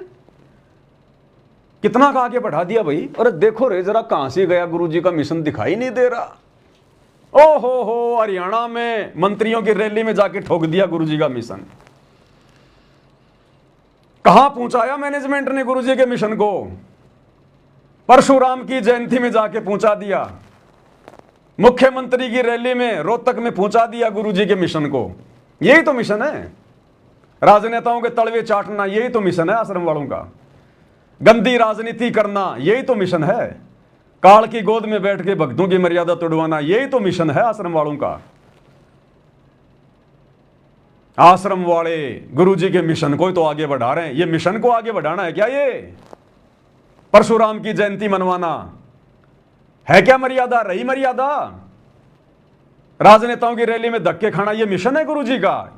शतलोक से चलकर वो परमात्मा इस गंदे लोक में परशुराम की जयंती मनवाने आता है? गंदे राजनेताओं की रैलियों में भीड़ इकट्ठा करवाने के लिए आता है क्या वो परमात्मा? ये मिशन है। आंखें फूट गई तुम्हारी बागी भक्तों। थोड़ी बहुत भक्ति बची थी, उसका भी सत्यानाश कर रहे हो आए दिन साथ संगति के खिलाफ बोल बोल के। ये लास्ट में पता चलेगा जब तुम्हारी मटकी एकदम से फूटेगी। अभी तुम्हारी कार ने बुद्धि ऑफ कर रखी है। मैनेजमेंट वाले गुरुजी के मिशन को आगे बढ़ा रहे हैं। बढ़ा दिया ना मिशन को आगे। घर घर में आ गई न्यूज कि बाबाओं के दम पर परशुराम की जयंती मुख्यमंत्री ने मनाई है। जेल में गए मिलने बाबा के लड़के, फलाना दिखना मंत्रियों से, बाबाओं को डरा के धमका के ये इज्जत करवाई तुम लोगों ने। वहां जाकर गुरुजी के मिशन को आसमान में पहुंचा दिया तुम लोगों ने। फिर कहते हैं कुछ लोग हैं जो गलत हैं। अरे जो गलत हैं उनके खिलाफ तो बोल के दिखाओ एक शब्द। चलो तुम्हारे अनुसार कुछ लोग ठीक हैं जो गुरुजी के मिशन को आगे बढ़ा रहे हैं, लेकिन जो गलत हैं उनके खिलाफ भी तो बोलो। अब गुरुजी का लड़का, गुरुजी की लड़की, गुरुजी का भाई, इन्होंने तो संगत को भेजा परशुराम की जयंती में बसों में बैठा कर, तो ये गलत हुए कि नहीं हुए? अब बोल के दिखाओ जरा इनके खिलाफ। मत बोल देना दर्शन दास तू वैसे ही सिंगल हड्डी का आदमी है, 30-35 किलो वजन होगा तेरे में, एक लठ भी नहीं सहन कर पाएगा मैनेजमेंट वालों के। दारा सिंह बनना छोड़ दे भाई, घर बैठ के भक्ति कर ले अपनी। ये लठ भी लठ झेलने वाले झेल सकते हैं जिन पे परमात्मा का आशीर्वाद होता है। तो एक लठ भी नहीं झेल पाएगा, कब्र खोदनी पड़ेगी मैनेजमेंट वालों को वहीं। तो मेरे भाई थोड़ा विचार कर ले। हैं? आज से पहले जब तू साथ संगति में था 4-5 साल तक, जब तेरे को मैनेजमेंट गलत दिखाई नहीं देता था, तब तो पवन दास के पास में घुटने से घुटना लगा के बैठा करता था। हैं? पवन दास जी बिल्कुल सही कह रहे हैं, बिल्कुल सही कह रहे हैं, इसमें गलत क्या है, मैनेजमेंट गलत है। और जैसे ही काल प्रेरित हुआ, अब वो मैनेजमेंट तेरे को गुरुजी के मिशन को आगे ले जाने वाले दिखाई देने लग गए। अरे ऐसे मिशन आगे जाता है क्या गुरु का? ये गंदी राजनीति करके गुरु के मिशन को आगे ले जाओगे क्या? मर्यादा तोड़ तोड़ कर गुरु के मिशन को आगे ले जाओगे क्या? भाई आप अपने वीडियो में कह रहे हो दर्शन दास जी कि सारे मैनेजमेंट वाले थोड़े गलत हैं। अरे जो गलत हैं उन्होंने तो ये काम करवाया, ये कांड करवाया ना, परशुराम की जयंती में भक्तों को भेजकर। ये अच्छा काम थोड़ी था। तो जो गलत हैं उन्होंने तो किया ना ये। और वो गलत कौन है? सरेआम आ रहा है गुरुजी का बेटा, अब बोल के दिखाओ उसके खिलाफ एक शब्द तू। तो इससे भी ये जाहिर होता है कि तुम लोग काल प्रेरित हो। हाँ, हो सकता है अब मेरे द्वारा इतना जोर देने के बाद हो सकता है तू लाइव आकर थोड़ा बहुत उनके खिलाफ बोल दे, वो बात अलग है। मेरे आज लाइव आने से पहले बोल के दिखाता एक शब्द भी तू उनके ऊपर, तब मानते तेरे को कि तू सच्चाई के लिए खड़ा है। अपने गुरुजी की आरती उतारी जा रही है, उसका विरोध कर रहा है। अरे कौन से नरक में जाओगे प्राणियों? थोड़ी बहुत तो कम से कम कॉमन सेंस का तो प्रयोग करो, वो भी मर गई। अब ये देखो भाई और बहनों, आरती तो गुरु की उतरेगी और वर्तमान में सत्सेवकों ने शुरू कर दी। आने वाले समय में घर घर में उतरेगी, पूरी दुनिया में उतरेगी। कोई माई का लाल इस परमात्मा के मिशन को रोक नहीं सकता। और ये साध संगति परमात्मा के मिशन का मुख्य हिस्सा है, अहम हिस्सा। अरे इतना तो विचार करो, तुम तो हो ही क्या, तुम लोगों की तो औकात ही क्या है। ये पूरा का पूरा मैनेजमेंट, गुरुजी का बेटा बेटी भाई बंधु रिश्तेदार, इन्होंने एडी से चोटी तक का जोर लगा दिया पवन दास को नीचे बैठाने के लिए, पवन दास को मारने के लिए, सात संगतियों को समाप्त करने के लिए।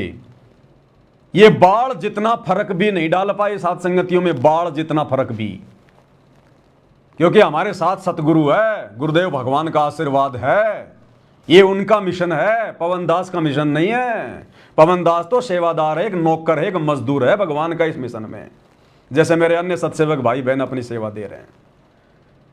तो कम से कम इतना तो विचार कर ले, बड़े बड़े मगरमच्छ आ गए लेकिन मछली का बाड़ वाका नहीं कर पाए। तो अब भाई तुम जैसे कौवे क्या उखाड़ लेंगे? कम से कम ये तो विचार कर ले, तू है क्या मैनेजमेंट की तुलना में? जब वो कुछ नहीं कर पा रहे, ना कुछ कर पा रहे, और परमात्मा दिन रात आगे बढ़ा रहे हैं। और अब तो संगत ज्यादा से ज्यादा जुड़ती जा रही है सात संगतियों में। ठीक का समय आ गया भाई, लोगों को भगवान चाहिए, बकवाद नहीं चाहिए। स्प्रिंग को एक हद तक दबाया जा सकता है, लेकिन जिस दिन छोड़ोगे उतनी गति से ऊपर उठेगी।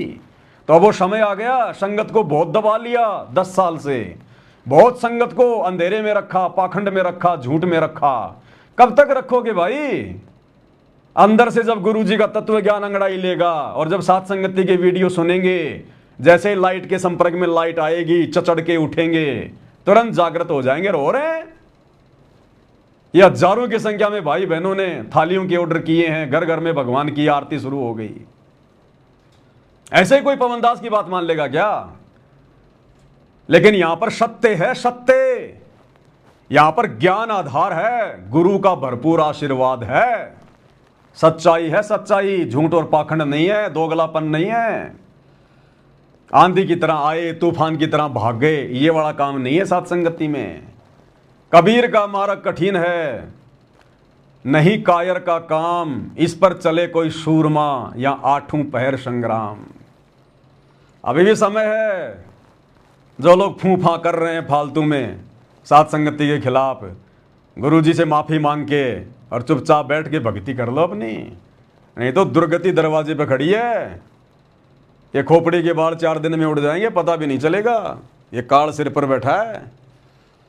तो भाई और बहनों, आप लोगों के विश्वास के लिए, क्योंकि पाखंडी तो अपने पाखंड को फैलाएंगे फैलाएंगे, काल और दयाल इन दोनों के बीच में लड़ाई छिड़ी हुई है, ज्ञान और अज्ञान की। अब काल तो हर प्रकार से यत्न करता है, साम दाम दंड भेद घटिया नीति, जो भी उसके सामने पैतरा आ जाए उसी को अपना लेगा वो। उसको टेंशन हो गई, चिंता हो गई कि भाई जोगजीत ने जो कहा था वो बिल्कुल सत्य हो गया, अब तो ये आत्माएं लेके जाएगा। तब काल सामने तो आता नहीं है, सामने तो प्रकट होता नहीं है, क्योंकि उसका चेहरा बहुत भूंडा है, विकराल है, बुरा है, उसको खुद को शर्म आती है। इसलिए उसने प्रतिज्ञा कर ली कि मैं अपने वास्तविक रूप में किसी को दर्शन नहीं दूंगा, ना किसी के सामने प्रकट होऊंगा। अब वो क्या करेगा? इन जैसे बागी लोगों के घट में बैठकर, क्योंकि मर्यादा इनकी है नहीं, गुरु को भगवान ये मानते नहीं, और गुरु के परिवार वाले ये गुरु को मानुष मानते हैं, सारे काम उल्टे करते हैं। मर्यादा इनकी पहले नहीं थी, मर्यादा तो इनकी गुरु जी के समय से ही छिन्न भिन्न थी। तो काल इनके घट में बैठा हुआ था, बरवाला कांड करवा दिया, और बरवाला कांड से भी बड़े बड़े कुक्रम संगत की मर्यादा तुड़वाने के लिए बरवाला कांड के बाद लगातार ये लोग करते आ रहे हैं। तो काल कुप्रेरणा करके इन लोगों के माध्यम से अपना काम कर रहा है और परमात्मा सत्सेवकों के माध्यम से सत्प्रेरणा करके ये हजारों की संख्या में परमेश्वर ने 4-4, 5-5 घंटे के वीडियो बनवा दिए। अपनी पुस्तकों के ऊपर परमात्मा ने वीडियो बना दिए। पवन दास की औकात है क्या वीडियो बना देगा? और भी होंगे संगत में लाखों भाई बहन, किसी ने बनाया है क्या आज तक? सबके हाथ में पुस्तक हैं, सबने ज्ञान गुरु जी को बराबर दिया है। पवन दास तो 2013 में जुड़ा है, मेरे से 10-10 साल 15-15 साल पहले के लोग जुड़े हुए हैं, एक शब्द भी नहीं निकाल पा रहे गुरु जी के ज्ञान के ऊपर। ज्ञान आधार से बकवास चाहे 4-4 घंटे की कर लो, वो बात अलग है। तो ये गुरु जी की मेहर है, ये गुरु जी का आशीर्वाद है। मैं भी उन्हीं भक्तों में एक भगत हूँ, 2 कोटि का जी हूँ, मेरी अपनी कोई औकात नहीं है। ये सारे शब्द गुरुदेव भगवान के होते हैं। मालिक जिसको खड़ा करता है, जिसको निमित्त बनाता है, शब्द शक्ति देता है, उसको सद्बुद्धि देता है, उसका मार्गदर्शन करता है परमात्मा, पल पल उसके साथ में रहता है। तभी तो 12 साल से ये पवन दास 2 कोटि का प्राणी, जिसके ना कोई आगे ना कोई पीछे, ना कोई ऊपर ना कोई नीचे, और ये चट्टान की तरह इस मैनेजमेंट के सामने खड़ा हुआ है। हिला तक नहीं पाया ये मैनेजमेंट। तो ये पवन दास की औकात है क्या? ये गुरुदेव भगवान खड़े हैं पीछे आगे, उनके आशीर्वाद से सब कुछ हो रहा है ये। तो भाई आप लोग कितना जोर कर लो, कितना कुछ कर लो, तुम जितना भगतों को भ्रमित करने का प्रयास करोगे, और भगत वैसे भ्रमित होने वाले नहीं हैं। अब भगत भाई परमात्मा ने जिनको अध्यात्म की ऊंचाइयों पर पहुंचाना था उनको पहुंचा दिया है। वो बात उन लोगों को समझ में आ गई है जो बात परमात्मा समझाना चाहते थे, जो बातें 4 युग से आत्माओं के समझ में नहीं आ रही थी, अब वो बातें उन युगों युगों के मालूम को समझ में आ गई। तो सत्सेवक भाई बहनों को समझ में आ गया गुरु कौन है, गुरु को कैसे प्रसन्न करना है, हमने क्या करना है, किस रास्ते पर जा रहे हैं, सही क्या है गलत क्या है। गुरु के ज्ञान आधार को सामने रख के निर्णय करने में लोग सक्षम हैं। सभी लोग गांधारी की तरह आंखों पे काली पट्टी बांधकर हरियाणा रोडवेज की बसों में बैठकर परशुराम की जयंती में धक्के खाने वाले नहीं हैं। परमात्मा के ज्ञानी भगत हैं। परमात्मा कहते हैं अकलमंद एक गणा और बिना अकल के लाख। अगर थोड़े बहुत भगत भी अगर अकलमंद होंगे तो परमात्मा तो उससे भी प्रसन्न है, और बिना अकल के वो लाखों की भीड़ देख लो उन आश्रमों में। उनको चाहे परशुराम की जयंती में ले जाओ, चाहे कबीर जी की जयंती में ले जाओ, चाहे कहीं ले जाओ तुम उनको। तो भाइयों और बहनों, ये काल प्रेरित लोग, कुछ मैनेजमेंट वाले, कुछ जो सात संगति से बागी होकर अपने कर्म फोड़ रहे हैं, ये जितना ज्यादा कुप्रयास करेंगे काल प्रेरणा से, परमात्मा उतना ही दृढ़ विश्वास, अटल विश्वास अपने बच्चों का बनवाएंगे सबूतों के साथ। तो ये लोग जो पांति पंच पोहप कर पूजा, देव निरंजन और न दूजा, परमेश्वर की अमरवाणी का जो विरोध कर रहे हैं ना, कि ये तो विष्णु जी की पूजा है, देवी देवताओं की पूजा है, ये तो काल की पूजा है, गुरु जी की आरती नहीं उतारनी चाहिए। और किसकी उतारोगे? पत्थरों की उतारोगे क्या? अपने बाप दादाओं की उतारोगे क्या? तो देखिए भाई और बहनों, एक और प्रमाण दे दिया गुरुदेव भगवान ने। ये पवित्र पुस्तक है मुक्ति बोध, आप सबके सामने है मुक्ति बोध, और मुक्ति बोध का पेज नंबर 143 आप सभी भगत भाई बहनों के पास में पुस्तक होगी। सतलोक आश्रम मैनेजमेंट हरियाणा वालों ने निकाली हुई है। दास ने इसके ऊपर वीडियो भी बना दिए, तकरीबन 50 के आसपास। तो इस मुक्ति बोध पुस्तक का पेज नंबर 143 है, और नेकी और सम्मन की कथा है। नेकी और सम्मन की कथा 650 साल पहले कबीर परमात्मा गुरु बनकर आए हुए थे, और किसी को नहीं कहते थे मैं भगवान हूं, मैं परमात्मा हूं, जैसे आज नहीं कह रहे किसी को भी। सबको ये कह रहे हैं मैं तो कबीर जी का भेजा हुआ दास हूं, उनका कुत्ता हूं, उनका गुलाम हूं, और बच्चों मुझे तो परमात्मा ने तुम्हारे लिए भेजा है।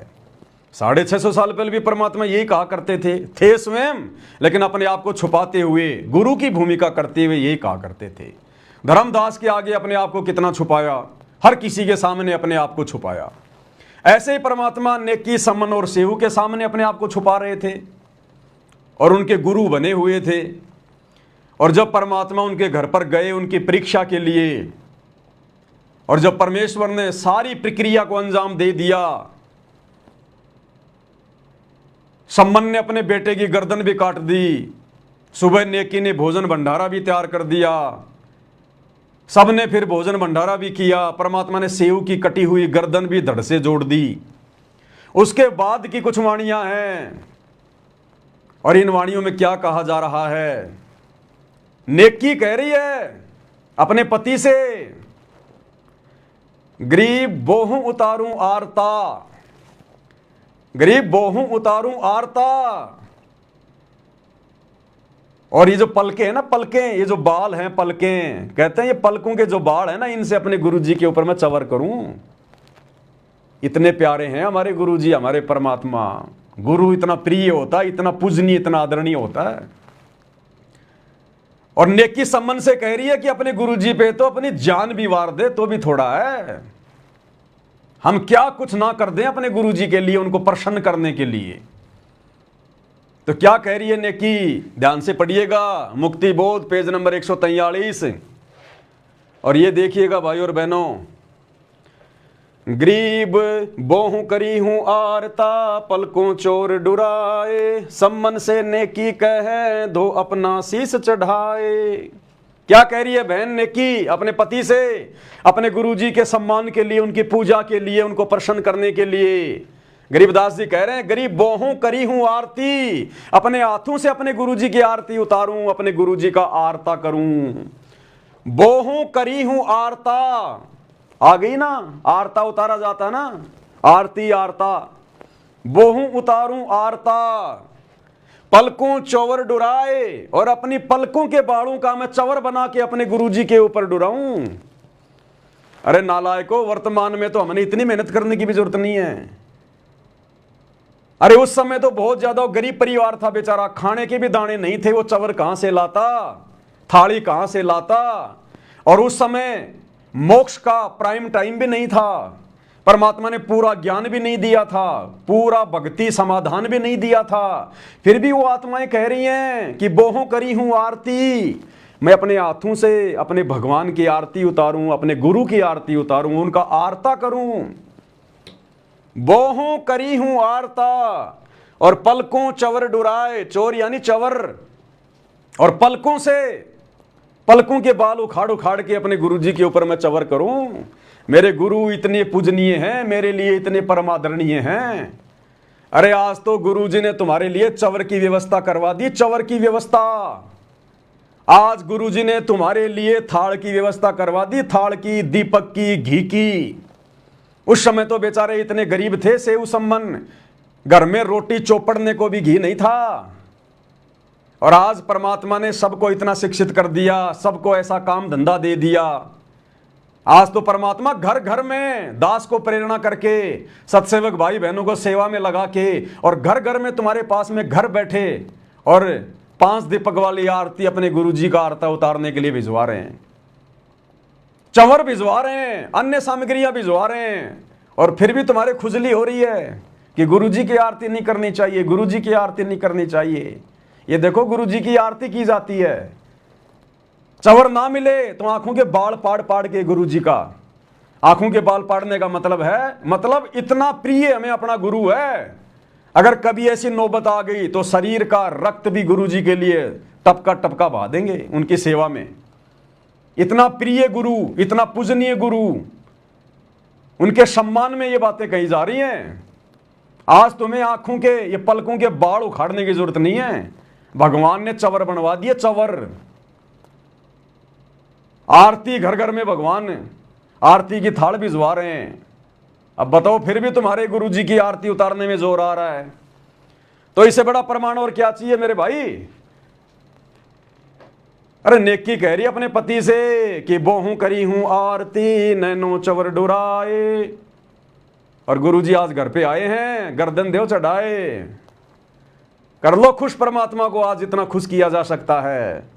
तो आज वो समय आ गया कलयुग की पिछली पीढ़ी का। इस समय तो भाई करनी पड़ेगी, अगर गुरु को प्रसन्न करना है तो। 650 साल पहले जब मोक्ष का समय नहीं था, पूरा ज्ञान नहीं था, पूरा समाधान नहीं था, उस समय भी आत्माएं अपने गुरुजी की आरती उतारने के लिए किस कदर तैयार थी। गरीबों करी हूं आरता, पलकों चोर डुराए, सम्मन से नेकी कहे दो अपना शीस चढ़ाए। अब बताओ और क्या प्रमाण चाहिए भाई। गुरुजी की आरती नहीं करनी चाहिए, गधों की आरती करोगे, पत्थरों की आरती करोगे, अपने बाप दादाओं की आरती उतारोगे, अब गुरुजी की नहीं उतारोगे तो अब भी तुम्हारे समझ में नहीं आ रही है ये गुरु कौन है, अब भी मानुष मानकर अपना जीवन बर्बादी की ओर लेके जा रहे हो। भैया पवन दास से राग द्वेष करने से टट्टू भी हाथ नहीं लगेगा, टट्टू भी, क्योंकि पवन दास किसी के साथ राग द्वेष नहीं करता। मैं जो बोलता हूं ना सच बोलता हूं और मुंह पे बोलता हूं, ठोक के बोलता हूं। सामने वाले को लगता है कि ये तो भैया अपनी भड़ास निकाल रहा है। भैया परमात्मा ने पाठ पढ़ा दिया, दास परमात्मा की वाणियों पे चलता है। कबीर खड़ा बाजार में ना काहू से बैर, ना काहू से दोस्ती, ना काहू से बैर। कबीर खड़ा बाजार में मांगे सबकी खैर। गरीब एक शत्रु एक मित्र है, भूल पड़ी रे प्राण, यम की नगरी जाएगा शब्द हमारा मान। ये पवन दास किसी से राग द्वेष नहीं करता, लेकिन सच को तो सच कहूंगा भाई। अगर कल को गुरुजी का लड़का, गुरुजी की लड़की, गुरुजी का भाई मेरे को रास्ते में मिल जाएं, तो मैं तो भैया अपनी तरफ से झुक के सच्चाई भी करूंगा, गले मिलेंगे तो गले भी मिलूंगा। मुझे कोई राग द्वेष नहीं है। वो चाहे मुझे अपना शत्रु समझे, वो उनकी कमजोरी है। कल को ये दर्शन दास मुझे कहीं खड़ा दिख गया, मैं तो प्यार से सच्चाई बोलूंगा। लेकिन प्यार से सच्चाई बोलने का मतलब ये थोड़ी है कि कल को अगर वो कोई गलती करेगा तो मैं चुपचाप रहूंगा, जैसे कि वो दर्शन दास चुपचाप बैठ के और चुपचाप सारा तमाशा देख रहा है। रोहतक में संगत की ऐसी तैसी कर दी गई, परशुराम की जयंती मनवा दी गई और एक शब्द अपने मुंह से नहीं निकाल रहा। तो ये पवन दास ऐसा काम नहीं करता भाई। पवन दास के लिए तो सब बराबर हैं, घर वाले और बाहर वाले। जो परमेश्वर के अध्यात्म में गलती करेगा, भक्ति मार्ग में गलती करेगा, जिस गलती से संगत का नुकसान होना हो, परमेश्वर के मिशन में दिक्कत आनी हो, भाई वहां तो पवन दास ठोक के बोलेगा, चाहे दर्शन दास हो चाहे परशुराम हो। बाकी राग द्वेष हमारा किसी से नहीं है। राग द्वेष करके तो हम पारी नहीं हो पाएंगे। क्या हमें पता नहीं इस बात का? क्या ये गलती हम करेंगे क्या? जैसे हमारे गुरुदेव भगवान हैं, सब उनके बेटा बेटी हैं, लेकिन गुरुजी जब खाल उतारते हैं नकली संतों की तो कितनी भयंकर उतारते हैं। और फिर गुरुजी कह देते हैं कि मैं तो उनका दास हूं, उनका नौकर हूं, मुझे तो छोटा सा व्यक्ति समझकर आ जाओ, मेरे सत्संग सुन लो। और जब खाल उतारने का समय आता है तो गुरुजी ढंग से उतारते हैं कि काल के दूत पाखंडी, समाज का कर दिया बेड़ा गर्ग, नरक में जाके गिरेंगे, गधे कुत्ते बनेंगे अगले जन्म में, परमात्मा के दुश्मन। ये भी गुरुजी बोलते हैं। तो भाई हम तो अपने गुरुजी के पद चिन्हों पे चलते हैं। हमारा किसी से राग द्वेष बैर भाव नहीं है। अगर हम राग द्वेष करके वैर भाव करके अगर ये वीडियो बनाते तो इस पवन दास को परमात्मा इतना लंबा नहीं चलाता, कब का नीचे गिर जाता, कब का। लेकिन भाई हमें पता है, सत्सेवक भाई बहनों को पता है, हमारे गुरुदेव भगवान को पता है, तीसरे को पता हो ना हो हमें कोई लेना देना नहीं है। तो हम प्रथम अपनी भक्ति और मर्यादाओं को बचाते हैं, गुरुदेव के वचनों पे चलते हैं। और जब समय आता है अज्ञान और पाखंड को चोट मारने का तो भाई ढंग से मारते हैं, थोड़े से गण से मारते हैं। फिर परमात्मा कहते हैं कि भैया कबीर मालिक कहते हैं कि कबीरा निकला शिकार पर लेकर तीर कमान, और ज्ञानी ज्ञानी बच गए, कोई मर गए मूर्ख। कुछ ऐसी वाणी है परमात्मा की। तो जो मूर्ख मूर्ख होंगे ना वो तो जड़ मरेंगे इन वीडियो से, इन बातों से। और भाई जो ज्ञानी भगत होंगे ना वो विचार कर लेंगे कि हाँ बात तो बिल्कुल काटे की है, बिल्कुल सही बात है भाई, सही बात है। हमारे भगवान के मार्ग में अगर कोई अज्ञान और पाखंड फैलाएगा, जिस अज्ञान और पाखंड को मिटाने के लिए 12 साल से हमारा भगवान जेल में बैठा है, हम कैसे उस अज्ञानी और पाखंडी का समर्थन कर देंगे? हम कैसे चुपचाप बैठे रहेंगे? चोट करेंगे ढंग से। लेकिन राग द्वेष हमें किसी से नहीं है, ईर्ष्या किसी से नहीं है, शत्रु भाव बिल्कुल भी शौपन में भी नहीं है। तभी तो गुरु जी का आशीर्वाद बरस रहा है, सात संगतियां निरंतर आगे की ओर बढ़ रही हैं। और ये मौका फिर नहीं मिलेगा, ध्यान रख लेना। ये तो टीचर की दयालुता होती है जो विद्यार्थियों को थोड़ा मनोबल बढ़ाने के लिए उसको बोलना पड़ता है कि बच्चों भक्ति करो, जहाज के जहाज भर के जाएंगे, करोड़ों की संख्या में पार होंगे, पूरा विश्व पार होगा। टीचर कमजोर से कमजोर बच्चे को भी ये नहीं कहेगा कि तू फेल हो जाएगा। वो कमजोर से कमजोर बच्चे का भी मनोबल बढ़ाने के लिए यही कहेगा कि बेटा कोशिश कर, ट्यूशन कर और थोड़ा जोर लगा, पास हो जाएगा, कोई दिक्कत नहीं है। जबकि टीचर को पता है कि ये लड़का पास नहीं होगा, लेकिन फिर भी टीचर की जिम्मेदारी बनती है उनका मनोबल बढ़ाए।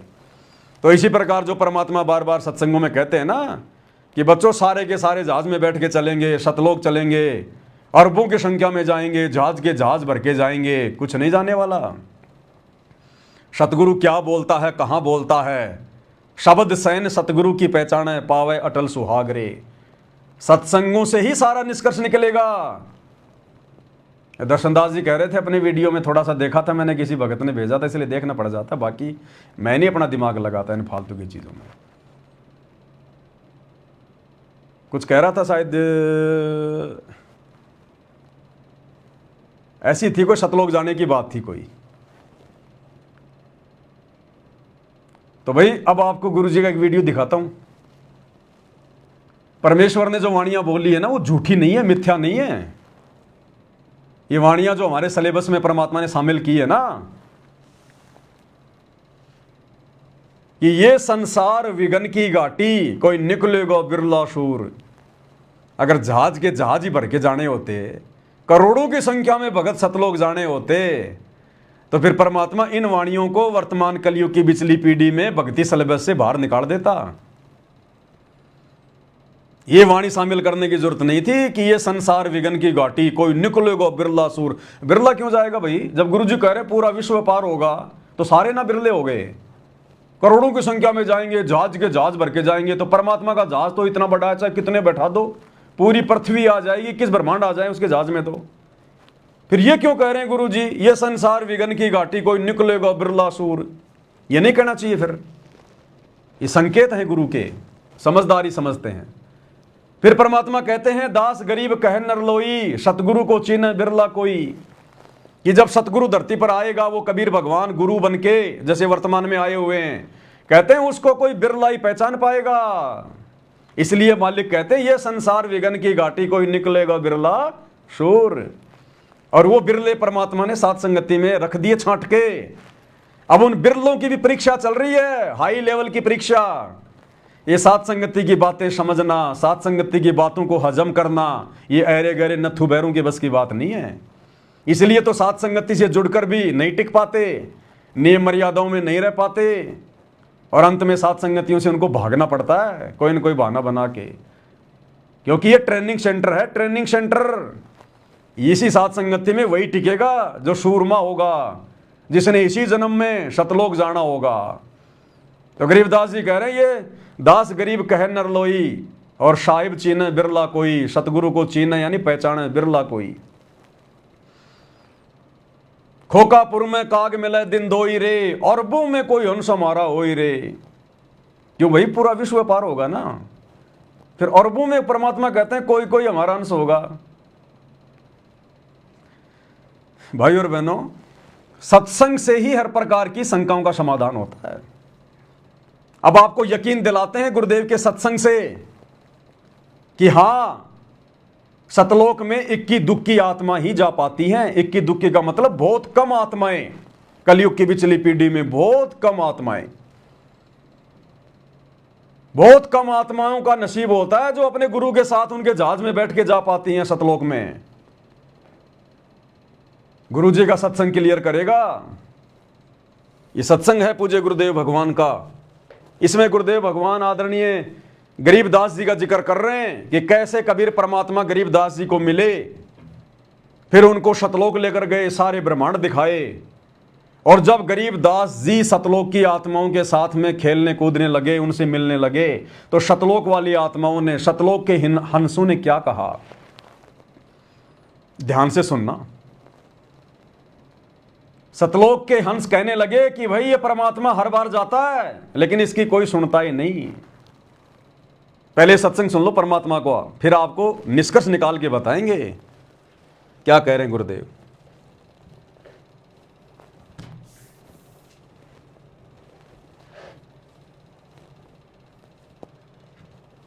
गरीबदास जी अतरज में गिर गए और कहा कि भगवान सचमुच आप ही परमात्मा हो। कहा बेटा मैं। गरीबदास जी अतरज में गिर गए और कहा कि भगवान सचमुच आप ही परमात्मा हो। कहा बेटा मैं ही परमात्मा। सो सचित्र मैं करूं अपने धन के काज। जब गरीबदास जी से परमात्मा मिले, नीचे आए जिंदा बाबा के रूप में, तो ये नहीं कहा कि मैं भगवान हूं, मैं परमात्मा हूं। और जब उन ग्वालों ने पूछा कि बाबा आप कौन से गांव से आए हो, कहां से आए हो, वहां भी जिंदा बाबा के रूप में कबीर परमात्मा ने अपने आप को छुपाया। अन्यथा वहां छुपाने की क्या जरूरत थी? फिर भी गुरु जी ने अपने आप को छुपाया वहां पर। जब छुड़ाने गए थे गरीबदास जी के पास, कंवारी गाय का दूध पिया था। और क्या कहा जब गांव वालों ने पूछा, ग्वालों ने, कि बाबा आप कहां से आए हो, आपका गांव कहां है? तो परमेश्वर ने कहा 16 शंख पर हमारा तकिया, हम गगन मंडल के जिंदा, और हुक्म हिसाबी हम चल आए, काटन यम का फंदा। हुक्म हिसाबी यानी उस परमात्मा के हुक्म से मैं इस पृथ्वी पर आया हूं, जबकि आए खुद ही परमात्मा थे। फिर भी क्या कह रहे हैं कि मैं तो परमात्मा के आदेश से, उनके हुक्म से आया हूं। हुक्म हिसाबी हम चलाए, काटन यम का फंदा। स्वयं भगवान होते हुए अपने आप को कह रहे मैं तो भगवान के हुक्म से आया हूं। और वही बात आज कह रहे हैं गुरु जी कि मेरे को तो परमात्मा ने भेजा है, स्वयं परमात्मा होते हुए।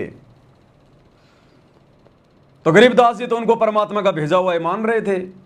लेकिन जब सतलोक में लेकर गए और वहां जब देखा कि सिंहासन पर एक भगवान बैठा है, परमात्मा बैठा है, और नीचे से गया हुआ जिंदा बाबा अपने दूसरे रूप के ऊपर चवर करने लगा, तो गरीबदास जी को पक्का हो गया कि ये जो बाबा जो मेरे साथ आया ना, जो मुझे लेके आया है जिंदा बाबा, ये यहाँ का नौकर ही है। जो कह रहा था ना हुक्म हिसाबी हम चलाए, तो ये तो वास्तव में यहाँ का नौकर ही है। भगवान तो ये बैठा सामने, जिसके ऊपर ये जिंदा बाबा भी चवर कर रहा है। इतने में वो परमात्मा जिसको गरीबदास जी भगवान समझ रहे थे, वो खड़ा हुआ, और वो जिंदा बाबा जो नीचे से गया था, जिसको गरीबदास जी नौकर समझ रहे थे भगवान का, वो सिंहासन पर बैठ गया, परमात्मा वाले सिंहासन पर। और वो पहले वाला जो भगवान समझ रहा था गरीबदास जी, वो चवर करने लगा जिंदा बाबा पे। तो गरीबदास जी तो बिल्कुल ऐसे हो गए कि यार ये क्या हुआ, अरे ये भगवान अपने नौकर पे चवर क्यों कर रहा है। इतना सोच ही रहे थे कि वो पहले से सिंहासन पर बैठा हुआ परमात्मा जो बाद में चवर कर रहा था, नीचे से गए हुए जिंदा बाबा रूप में उस कबीर परमात्मा में समा गया। अकेला जिंदा बाबा रह गया, अनंत करोड़ उस सिंहासन के ऊपर, अकेले जिंदा बाबा, और चवर अपने आप हो रहा है। तब गरीबदास जी को यकीन हुआ कि ये तो खुद ही परमात्मा है, खुद ही भगवान है। तो नालायको, हमें ये उदाहरण गुरुजी ने क्यों समझाए? क्या हमने भी सतलोक में जाकर ही ये निर्णय करना पड़ेगा कि हमारे गुरुजी कोई नौकर हैं या क्या है, या स्वयं परमात्मा है? क्या वहां जाकर आंखें खोलोगे? वहां तक तो पहुंच भी नहीं पाओगे। उन आत्माओं को तो परमात्मा ने अपना गवाह बनाना था। आप और हम तो त्रिकुटी पर भी नहीं पहुंच पाएंगे अगर अपने गुरु को परमात्मा मान के अगर इसी प्रकार से उनकी बदनामी करवाते रहे तो, इन रैलियों में धक्के खाते रहे तो गरीबदास जी को पक्का यकीन हो गया कि ये जिंदा बाबा ही भगवान है। फिर परमात्मा ने सतलोक में घुमाया उनको। फिर गरीबदास जी सतलोक की आत्माओं के साथ में घूमने लगे। फिर उन आत्माओं ने क्या कहा, वो है मेन पॉइंट जो अभी आपको सुनाएंगे। तो गरीबदास जी ने वहां के देखे सब वो नजारे, वो समुद्र और वो भरे हुए दूधों और दहियों के माट, वो सरोवर देखे, फलदार वृक्ष देखे, और वहां का वातावरण देखा। कहा भगवान अब मुझे यही रख लो आपके बच्चे को। वहां के वो सब भक्त जो आत्मा हंस वहां पर रहते हैं, उनसे मिले। कबीर साहब ने फिर उनको सृष्टि रचना सुनाई। उन अन्य जो वहां रहते हैं हम पुण्यात्मा, उन्होंने बताया कि ऐसे ऐसे जो यहाँ से चले गए, उन्होंने ये गलती की थी और उसका दंड देखो कहाँ भोगना पड़ रहा है। परमात्मा जाते हैं कोई सुनता नहीं, परमात्मा जाते हैं कोई सुनता नहीं, परमात्मा जाते हैं कोई सुनता नहीं, परमात्मा जाते हैं कोई सुनता नहीं। सतलोक की हंस आत्माओं ने क्या कहा गरीबदास जी को कि परमात्मा जाते हैं लेकिन कोई सुनता नहीं। उन सतलोक की आत्माओं को यह शब्द कहने की क्या आवश्यकता पड़ी गरीबदास जी को कि भाई परमात्मा जाते हैं उस गंदे लोक में लेकिन कोई सुनता नहीं। अगर सतलोक में नीचे से हवाई जहाज भर भर के भक्तों के जाते, अगर करोड़ों अरबों भगत नीचे से पार होके सतलोक जाते, पूरा विश्व पार होकर सतलोक जाता, तो वहां की आत्माओं को तो सब पता है। फिर वो आत्माएं ये क्यों बोली गरीबदास जी को कि परमात्मा नीचे जाता है, कोई सुनता नहीं, कोई इक्का दुक्का जाता, इक्का दुक्का। ये संसार विघन की घाटी, कोई निकलेगा बिरला सूर। अरे अगर करोड़ों की संख्या में जाते तो वो सतलोक की आत्माएं गरीबदास जी को ये ना कहती कि परमात्मा जाते हैं लेकिन कोई सुनता ही नहीं। अगर जहाज के जहाज भर के जाते सतलोक में इस काल के लोग से भक्तों के, तो वो तो कह देते कि गरीबदास जी बहुत अच्छा हुआ तू आ गया, देख और भी भाई बहन जहाज के जहाज भर के आ रहे हैं। जब भी परमात्मा जाते हैं जहाज के जहाज भर के लाते हैं। ये सतगुरु के मुख कमल से निकले शब्द हैं। ये परमात्मा है या झूठ का रिंचक भी नहीं होता। जो कह रहे हैं आंखों देखी कहते हैं परमात्मा। एक एक शब्द सतगुरु का परम सत्य होता है। तो सतगुरु यहां पर हम जीव आत्माओं का मनोबल बढ़ाने के लिए ये बातें बोलते हैं कि बच्चों भक्ति करो, सारे पार होंगे, सारे पार होंगे, जहाज के जहाज भर के जाएंगे, करोड़ों करोड़ों जाएंगे, पूरा विश्व पार होगा। तो हम लोग भक्ति पे लगे रहे कि भाई अब की बार तो नंबर आ ही जाएगा। अगर इसी प्रकार से जहाज के जहाज भर के जाते सतलोक में, तो उन आत्माओं को तो दिव्य दृष्टि प्राप्त है, सतलोक की अंश आत्माओं को। फिर वो गरीबदास जी को ये ना कहते कि परमात्मा जाता है लेकिन कोई सुनता ही नहीं। ये नहीं कहा कि परमात्मा हमें भेजता है, या परमात्मा अपना कोई अवतार भेजता है, या परमात्मा किसी आत्मा को भेजता है। परमात्मा जाते हैं, स्वयं कबीर भगवान ही जाते हैं, जो आज आए हुए हैं सतगुरु रामपाल जी, लेकिन कोई सुनता नहीं है।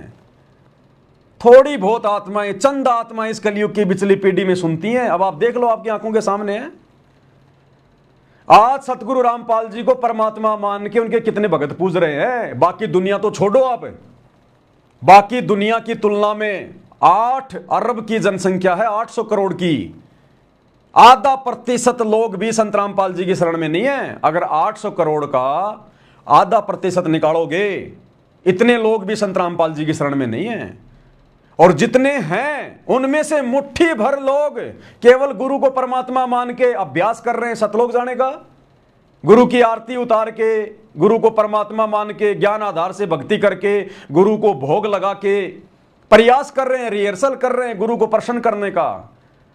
तो बताओ, जहाज के जहाज भर के जाने वाले काम हो रहे हैं क्या? पूरा विश्व पार होगा ये काम हो रहा है क्या? इसलिए उन हंस आत्माओं ने कहा, और गुरुदेव ने अपने मुख कमल से उसको प्रमाणित किया। सतलोक की हंस आत्माओं ने कहा कि परमात्मा जाते लेकिन कोई सुनता नहीं। कोई सुनता नहीं। परमात्मा जाते हैं, कोई सुनता नहीं।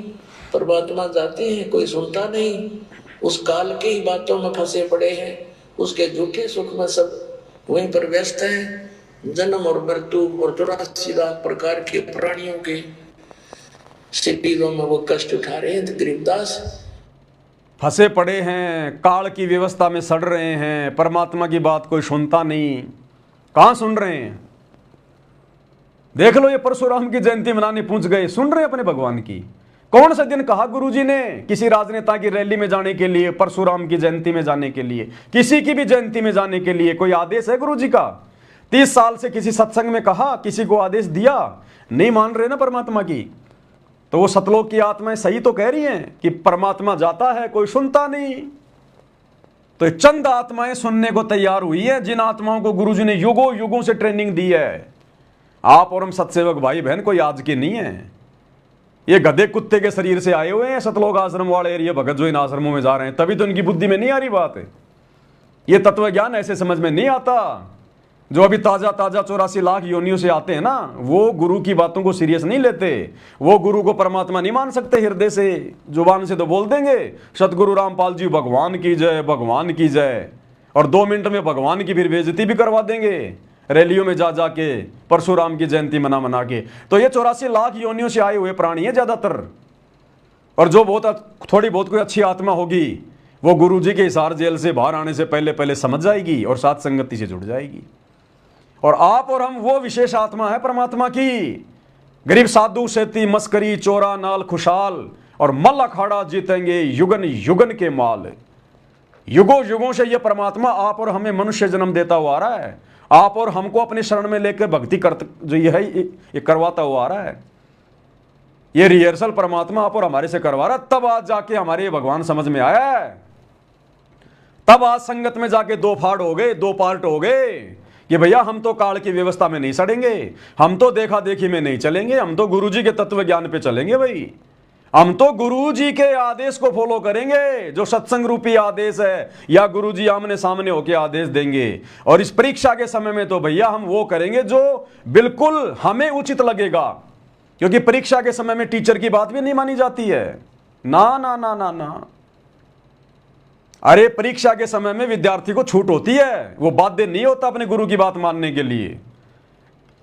परीक्षा में सवाल आ गया भारत की राजधानी लिखो, और 4 ऑप्शन है, दिल्ली, बंबई, आगरा, मथुरा, और उस बच्चे को पता है कि भारत की राजधानी नई दिल्ली है, मुझे नई दिल्ली लिखना है। और वही टीचर जो उसको साल भर से पढ़ा रहा है, और वो टीचर कहे कि बेटा भारत की राजधानी लिख दे आगरा। अब मुझे ये बता दो वो बच्चा आगरा लिखेगा क्या, जिसने साल भर ये पढ़ा कि भारत की राजधानी नई दिल्ली? उस टीचर के कहने से भी वो परीक्षा में आगरा नहीं लिखेगा, उसको पता कि फेल हो जाऊंगा। परीक्षा के समय में टीचर की बातें मानने के लिए मैं बाध्य नहीं हूं। तो ये 2014 बरवाला कांड से लेकर जब तक गुरुजी हिसार जेल से बाहर नहीं आते तब तक हम भक्तों की परीक्षा का समय है। अब इस परीक्षा के समय में गुरुजी चाहे हम कितने उल्टे सीधे आदेश क्यों ना दें, किसी के माध्यम से भी क्यों ना दें, हमने केवल उन्हीं आदेशों को फॉलो करना है जो आदेश गुरुजी ने हमें पढ़ाई पढ़ाते समय दिए थे, हमें सत्संगों में दिए, नित्य नियम में दिए। ये है मेन पॉइंट। हम बाध्य नहीं है वर्तमान में गुरुजी के किसी भी आदेश को मानने के लिए, फॉलो करने के लिए। परमात्मा ने तत्व ज्ञान दे दिया, मनुष्य शरीर है, बुद्धि विवेक दे दिया, और ऊपर से खुद गुरुजी कह रहे हैं बार बार, बच्चों तुम्हारी अग्नि परीक्षा चल रही है। तो ये परीक्षा का समय है ना हमारा, तो परीक्षा के समय में हम गुरु के उन आदेशों को भी मानने के लिए बाध्य नहीं है जो आदेश गुरुजी के ही ज्ञान के खिलाफ हों। अब देख लो ये मूर्खों की भीड़, इनको तो गुरु आदेश भी नहीं दे रहा, गुरु के नाम पे गुरु का परिवार इनको भ्रमित कर रहा है, और ये भ्रमित हुए जा रहे हैं। तो ये जहाज में बैठकर जाने के योग्य है क्या? इसलिए परमात्मा कहते हैं ये संसार विघन की घाटी कोई निकलेगा बिरला सूर। तो ये रिहर्सल तो सत्सयुगों की हो रही है, सतलोक जाने की। तो भाई और बहनों, ये अज्ञान और पाखंड के ऊपर इसी प्रकार से प्रहार होता रहेगा जब तक गुरुदेव भगवान मार्गदर्शन करते रहेंगे, सद्बुद्धि देते रहेंगे। और जब जब ऐसी घटनाएं संगत में आएंगी जो गुरुदेव के भक्ति विधान के खिलाफ होंगी, मर्यादाओं के विपरीत होंगी, तो भैया हम सत्सेवक चुप नहीं बैठ सकते। जब तक हमारी श्वासें हैं, गुरुदेव का आशीर्वाद है, हम इसी प्रकार से डंके की चोट पर उन काले चेहरों को उजागर करते रहेंगे जो काल की गोद में बैठकर सतगुरु की बदनामी का कारण बने हुए हैं।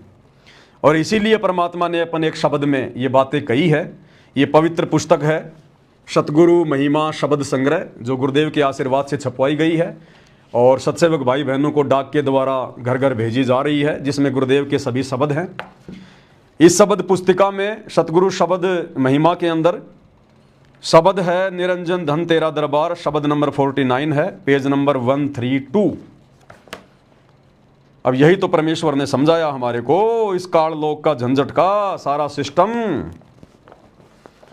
निरंजन धन तेरा दरबार, जहां पर तनिक न न्याय विचार।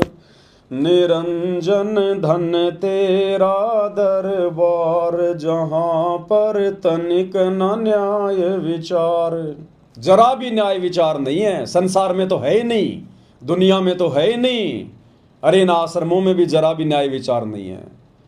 सरेआम जिस गुरु ने भक्ति और मर्यादा बचाने के लिए दिन रात एक कर दी, 2-2 बार की जेल, 12 साल से जेल में, आज उसी गुरु की छाती पर पैर रखकर लात मारकर और उनके भक्तों की मर्यादा तोड़वाई जा रही है कोई न्याय विचार? इस काल ने ऐसा आडंबर फैला दिया, ऐसा पाखंड रच दिया कि जाओ जोग जीत संसारा, जीव न माने कहा तुम्हारा।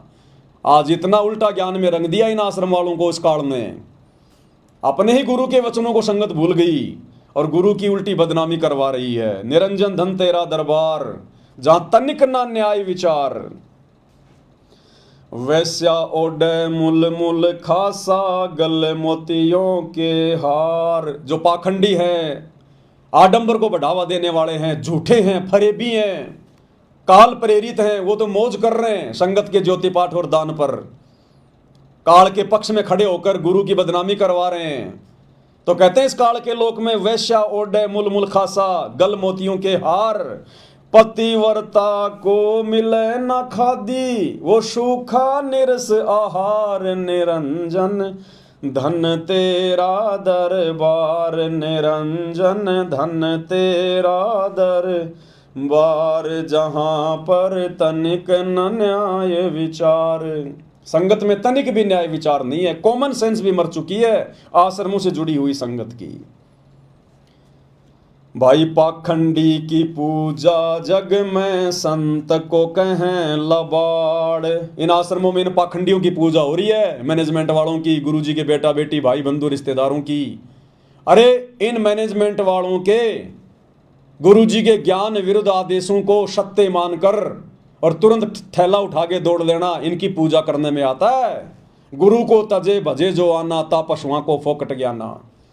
तो परमात्मा कहते पाखंडियों की पूजा जग में संत को कहें लबाड़। और ये संत भगत बेचारे साथ संगति में दिन रात गला फाड़ फाड़ के थूक बिलो रहे हैं कि मर्यादा मत तोड़ो, मर्यादा मत तोड़ो, अग्नि परीक्षा का समय है, बाद में रोगे। तो हमारे को तो पाखंडी कह रहे हैं, गुरुद्रोही कह रहे हैं। भाई बहनों, ये परमात्मा के शब्द हैं, ये देश काल और परिस्थिति के अनुसार हर जगह सेट होते हैं। ये ना सोचना खाली नकली संतों के लिए कहा गुरुजी ने। अरे हम भी तो संत भगत ही हैं, ये आश्रम वाले भी तो संत भगत ही हैं, ढोंग तो भक्ति का कर रहे हैं। तो ये पाखंड करेंगे तो क्या ये शब्द इनके ऊपर फिट नहीं होगा क्या? तो इन पाखंडियों की तो पूजा हो रही है, बढ़िया संगत इनके ऊपर कुर्बान हो रही है, और ये जम के संगत की मर्यादा तुड़वा रहे हैं, काल का भोजन बना रहे हैं। भाई पाखंडी की पूजा जग में संत को कहें लबाड़, अज्ञानी को परम विवेकी, ज्ञानी को मूड गवार, निरंजन धन तेरा दरबार, निरंजन धन तेरा दरबार, जहां पर तनिक न न्याय विचार। इन अज्ञानियों को जो एक छोटी सी टिकट प्राप्त करने के लिए अपनी भक्ति की ऐसी तैसी करने में लगे हुए हैं, गुरुजी के नाम पर कीचड़ उछाल रहे हैं, इनकी तो पूजा हो रही है, इनको तो परम विवेकी परम ज्ञानी। और जो बेचारे दिन रात ज्ञान देने में लगे हुए हैं कि भक्ति कर लो, मर्यादा बचा लो, गुरु को परमात्मा मान लो, घर को आश्रम बना लो, मरोगे नहीं, उनको कह रहे हैं तो लबाड़ है, लबाड़, मूड गवार। कह कबीर सुनो भाई साधो, या सब उल्टा व्यवहार, कहें कबीर सुनो भाई साधो, या सब उल्टा व्यवहार।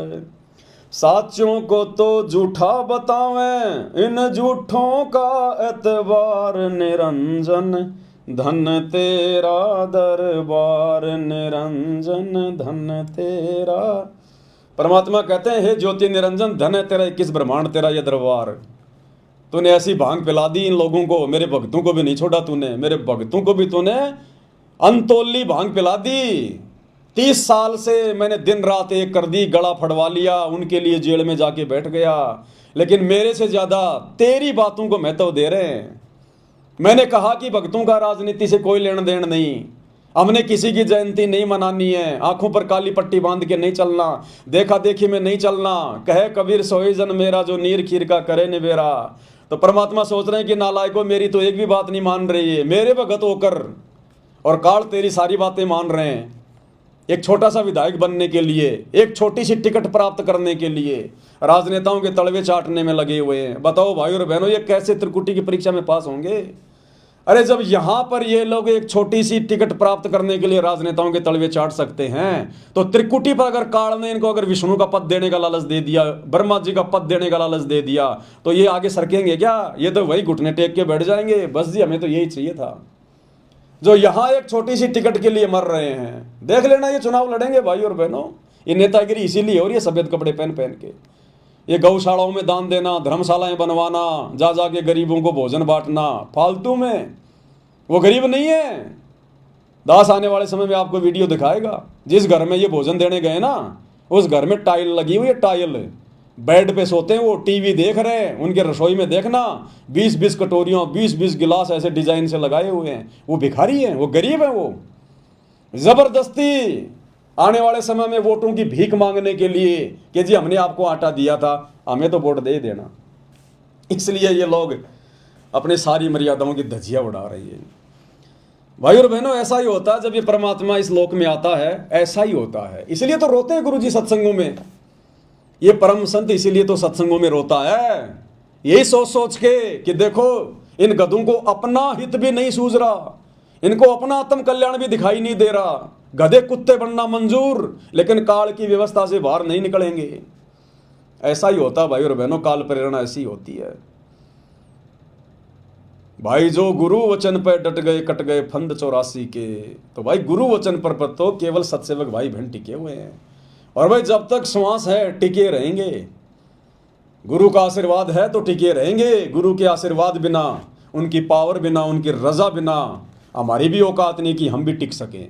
इसलिए गुरु को प्रसन्न करना, गुरु का आशीर्वाद प्राप्त करना, गुरु की विशेष मेहर प्राप्त करना अति आवश्यक है। ये अग्नि परीक्षा का समय है। एक छोटी सी गलती बने बनाए खेल को बिगाड़ देगी। जैसे एक छोटी सी माचिस की तिल्ली पूरे गांव को आग लगा सकती है, इस प्रकार वर्तमान में इस महाअग्नि परीक्षा के समय में ज़्यादा समय नहीं बचा है, 2-2.5 साल का समय है, 2028 तक का खेल है ये। जब तक गुरुजी जेल से बाहर नहीं आते हैं तब तक हमारी अग्नि परीक्षा है। और ये काल भाई साहब हर प्रकार से परेशान करेगा, ये दबाव भी डालेगा, डराएगा, धमकाएगा, मर्यादा तोड़वाएगा, मन में सौ शंकाएं पैदा करवाएगा। इसीलिए तो भगवान ने पिछले 8-10 वर्षों से सात संगति को खड़ा करके अपने बच्चों को दिन रात ये खीर खिलाई है। दास जैसे कुछ भक्तों को प्रेरणा करके परमात्मा दिन रात वीडियो बनवा रहे हैं ज्ञान आधार से। जा जाकर सात संगतियों में वीडियो बनाए, पुस्तकों पे वीडियो बनाए, सत्संगों पे वीडियो लाइव आके भगत भाई बहनों को दृढ़ कर रहे हैं। तो काल को तो चिंता है, काल तो विरोध करवाएगा ना, और अपनों से विरोध करवाएगा। पहले सात संगति में जोड़ेगा, 2-4-5 महीने रहेंगे, 1-2 साल रहेंगे, फिर उनकी वो दाढ़ यहाँ पर गलती नहीं है, वो मर्यादा उनसे निभाई नहीं जाती कि और ऐसी ऐसी मर्यादा। फिर वो सात संगति में कोई ना कोई बहाना करके फिर वो बागी हो जाते हैं, फिर वो थूक बिलोते हैं, फालतू में अपने कर्म फोड़ते हैं, लेना है गन देना दो, अपना खुद का सत्यानाश कर लेते हैं। तो भैया ये भक्ति मार्ग है, जहां पर सत्यता होगी वहां पर काल की तो एंट्री होगी होगी। तो ये काली प्रेरणा है जो सात संगतियों का विरोध कर रहे हैं, और दूसरी तरफ उन आश्रमों में काल प्रेरणा है जो अपने गुरुजी की मर्यादाओं की धज्जियां उड़ा के सारे मर्यादा विरुद्ध कर्म कर रहे हैं। तो भाई और बहनों, परमात्मा आप और हम सबको सद्बुद्धि दें, आशीर्वाद दें, हमारा मार्गदर्शन करें। हम अपने गुरुदेव भगवान के सिवा कुछ ना सोचें। द्वार धनी के पड़ा रहे, धक्का धनी के खाए, 100 काल जल जोरी पर द्वार छोड़ ना जाए।